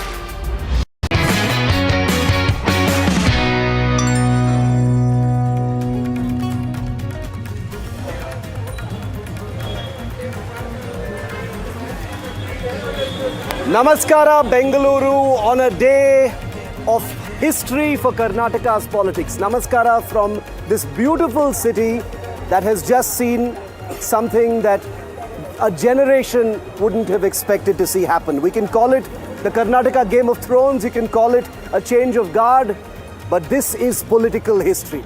And what has been an extended political thriller of the longest serving Chief Minister of Karnataka finally clearing the decks and making way for his younger deputy. DK Shivakumar is all set to be the Chief Minister of Karnataka, And Siddaramaiah, the longest serving Chief Minister of this incredibly beautiful state, has finally stepped down. And what has been a day of warm and hot politics in the garden city of Bengaluru now ends with the need for some piping hot filter coffee. And that's why we're here at the Chalukya Samrat, one of the most popular and well-regarded eateries here in Bengaluru. And we're going to go in to have a chat with some friends, with some experts, with the NDTV team that has been at the forefront of this incredible coverage. And I want to start off by saying, before introducing all my friends over here, that it was NDTV. There are people who are talking about, we told you first, we told you last. It's a little comical. And I have to say that this is a coverage that began last year. Deepak told us about the rumbles in the Karnataka citadel that were going to end in an actual change. And that's what's happened today. Okay, enough crowing. Let's get the food out. Deepak Bopana is our man on the ground here in Bengaluru. TM Veera Raghav, who's been fronting so much of our coverage here in the south. Our political editor, Vasudha Venugopal, on the front lines of every big political story. Nikhil Joshi, my longtime friend, a senior journalist here in Karnataka, also a keen observer of the movers and shakers of Karnataka politics. What a day, guys. What an incredible day. Now, I've got to be really honest with you. I didn't think the day would finally come. As journalists, we like things to be stretched out. We like the drama. We want to see it go on and on and on. But now a decisive end has taken place. Deepak, I'll start it off with you. We're still seeing some movements right now. The two leaders, both Siddaramaiah and DK Shivakumar, will be in Delhi to meet leaders, etc. But ahead of that swearing in, ahead of the actual change of guard, what has it taken to finally be here? What an incredible day to witness here as a journalist. Historic to say the least, considering the fact that, most of us who've been covering politics in Karnataka have seen the longest serving Chief Minister step down. Not just the longest serving Chief Minister, also a person who's been the longest serving leader of the opposition as well. And whatever it is, people may like him or dislike him. One thing they'll say is we respect him. This is something that you'll hear across Karnataka, and even nationally when you talk about Siddaramaiah. He's somebody who's known to stick by his ideals. He's somebody who's taken on whoever he wants, however mighty they might be, been fearless. And today that era has ended. There will be a void, but what the High Command has really done is try to fill that void in the future, to nurture a leader who could probably develop himself into a leader like probably that Siddaramaiah is. Is that possible? That's of course up to Mr. DK Shivakumar or any other leaders. It's a big void to fill. But nonetheless, the journey has begun. Okay, the journey has begun. Has the Game of Thrones ended? As far as the Chief Minister issue is concerned, Veera, that part has ended. One throne, sir. And that throne is now... What is the game now? There's only one game in town? About the ministers around. Okay. The game will be about the ministers around. The game will be about charting the future of the Congress as far as Karnataka is concerned. And Siddaramaiah as the power center, how he's going to change. Wow, Rava Idli. There's some nice Rava Idli that's come here. Nice. So, but I tell you what, again, sometimes when we sit and write these opinion pieces for NDTV.com, you get to go back quite a bit. I remember back in 2013, again outside the KPCC office, DK Shivakumar making it clear that he was a contender even at that time. This is a man who starts off with SM Krishna, his great political mentor. You see, he has nurtured this ambition very clearly. Yeah. And I think what one needs to give two big things, Shiv: perseverance and patience, without creating a rebellion within the ranks, constantly saying, I need this job. And he's at it, number one. And number two, I think you need to give it that this is a precedent in terms of political change of guard. The types I'm trying to scratch to find if I can find a precedent to it. The kind of smooth transition I haven't seen so far.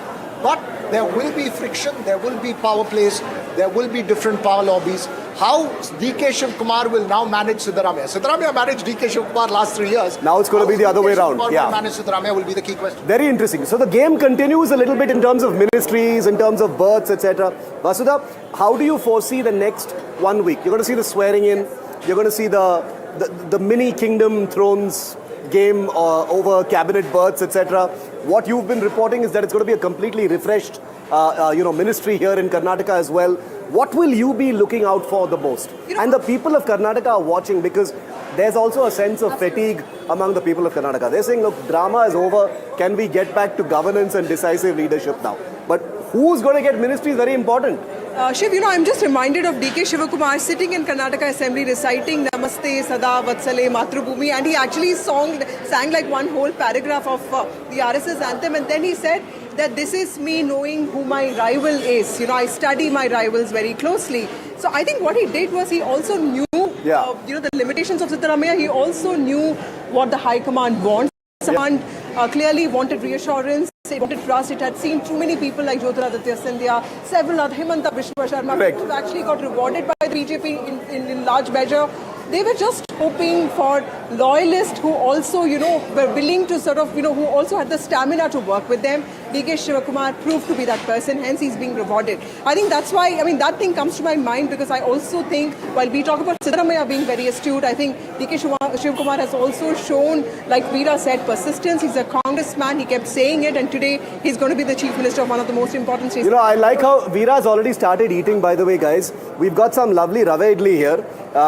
Please dig in. Don't feel pressured to keep giving opinions. This is the Kapi Shop here. When food is in front of me, I don't bother about opinion. He's already had a few mouthfuls, by the way. I did tell Deepak, the fittest among us, please have some. Asking where do we serve the dishes? I said most of the dishes need to go towards Veera first. There's more coming. There's dosa also coming. She was telling you about the RSS anthem story in the assembly. I'll just give you a very small anecdote. In 2021, I met DK Shivakumar when he was state Congress president with a journalist, author friend of mine who wrote a book on the BJP. I thought it was quite strange to give it to a Congress state president. He said, no, I'll get my people to read this book because we need to know the enemy. Let us go read the book to understand the BJP. I'm saying it's sort of, the candor and the way, the demeanor is quite interesting as a personality. Nikhil, you've seen both these characters close up, having spent so many years here in Karnataka. It's your state. Did you think, A, this day would come, and B, is the game over? Everyone's wondering about two power centers. Is it going to be a clean ride for DK Shivakumar? First of all, thanks NDTV for having me. Good to have you. I'll tell you something, I didn't think, but I knew this day would come. Because I know Siddaramaiah. There are two kinds of politicians, right? The ones who make promises and the ones who keep promises. Siddaramaiah belongs to that cadre that keeps promises. In Kannada, we call it... But he resisted it so long. Well, it wasn't him. Okay. It wasn't him, it was the people around him who didn't want him to move away because they worried about their own future. They had apprehensions about DK coming in as a chief minister. DK has his own way, right? UPCM has his bulldozing ways on the streets. DK has his own bulldozing ways within the party. And, oh boy. Oh yes, he does. You can't take him on, and it's not easy to fight him when he's in opposition. We saw how he dealt with the party during elections as the KPCC president. Yeah. And you know what, at this point we must quote one of the most famous quotes of DK Shivakumar. He once said, Shiv, I was born an agriculturist, and by profession I'm a businessman, by choice I'm an educationist, and by passion I'm a politician. I want to add two more words. Just the passion didn't bring him here, the perseverance and the patience brought him here. He's been quiet through the time, rumbling within, but still maintaining the dignity of the party, and knowing on the other side that Siddaramaiah is somebody who values his word. Amazing. And that's how I knew. No, and also DK Shivakumar sort of turned that patience into political leverage. He played the long game.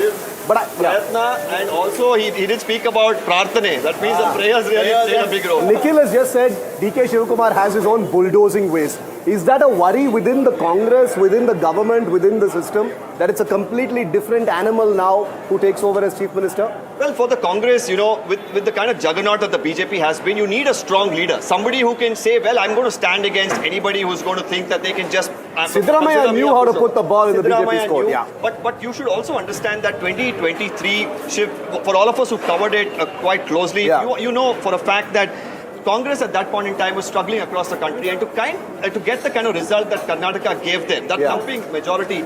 Yes, Siddaramaiah at that point in time was a mass leader, but a lot of credit will also go to the organizational skills that DK brought in. And many that time compared the organizational skills of the RSS to a similar model that DK wanted to implement. Go to the lowest level of cadre, build in from your booth level.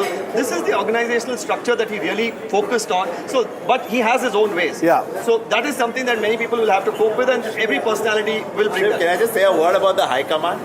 over the last few years, as a journalist observing the Congress High Command's functioning, this is the first time I agree that they are high and in command. This is the only time I felt it, because every other time they would be down. But also in Tamil Nadu and Kerala just now. Oh well, yes, that's what I'm saying. So over the last few weeks and months, they do seem like they are high and in command. Yeah. Vasudha.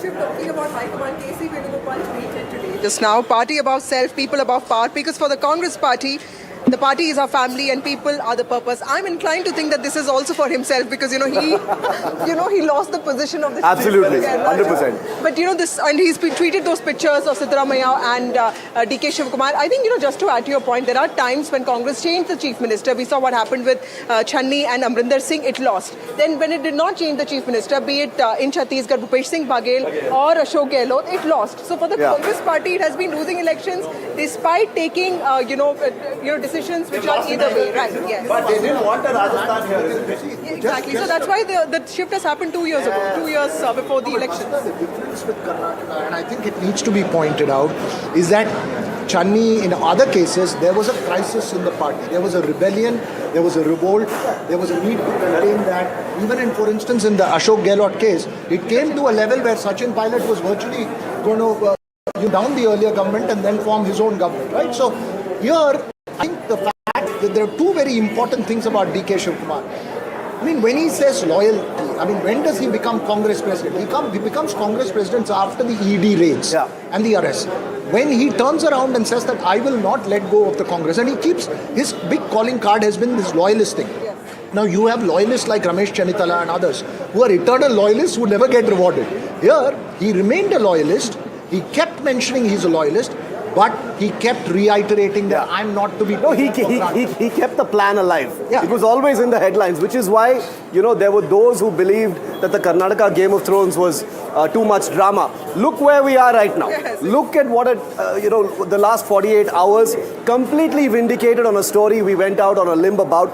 I'm going to come to DK Shivakumar in greater detail. Bhavya Narasimha-Murthy of the Congress has been kind enough to not only walk into the cafe but take our invitation and join us here. Bhavya, great to have you. We saw you at the press conference as well. So we're going to get some coffee for Bhavya. We've got some rava idli. This is some nice rava idli. How can you say no to rava idli from your state? Anyway, okay. We'll get some more food for Bhavya. But listen, Bhavya, we were just talking about DK Shivakumar and how there's going to be a new brand of politics, a new chief minister in town, and everyone's going to have to get used to the new dynamics of a person who is now a chief minister. Yes, he was deputy chief minister, but a new person. How excited is the Congress, the cadre, the system, reconfiguring for a new person? No matter who the CM is, no matter who the chief minister is, the basics, the foundation of Congress... I'm going to be rude and eat. Yeah. You please carry on. I know how tempting rava idli is. I'm very sorry. Please carry on. I know if someone from outside, I'm assuming... I am from Karnataka. I'm sorry. I am very sorry. I'm from Karnataka. Grew up in Chennai, but I'm from here. Please carry on. Sorry. So, it doesn't matter who the chief minister is. DK Shivakumar sir has been a staunch Congress person, Congress leader. So, I'm 100% sure he will take forward the ideology of Congress, and his governance will definitely be based on socialism, the social justice that just Siddaramaiah sir was following it. How are they different, personality-wise? For us as outsiders, I'm an outsider here. Everyone here is reported from here. I've covered a couple of elections. How are they different personality-wise? Are there concerns about people who will have to relate to them right now? Well, that's why you had two very different camps. They're different personalities. As far as Mr. DK Shivakumar is concerned, much more of flamboyant personality. He's out there. When DK Shivakumar walks in, you know that DK Shivakumar has walked in. He's that kind of a personality. As far as Mr. Siddaramaiah, he's grown into the personality that he is over the years. When he walks in, people are anticipating his presence. So they're different sorts of leaders. What they bring to the table are two different things. But what they have together brought to the Congress is something that the High Command is hoping to also gain in 2028. That's why this smooth transition, if it actually is smooth,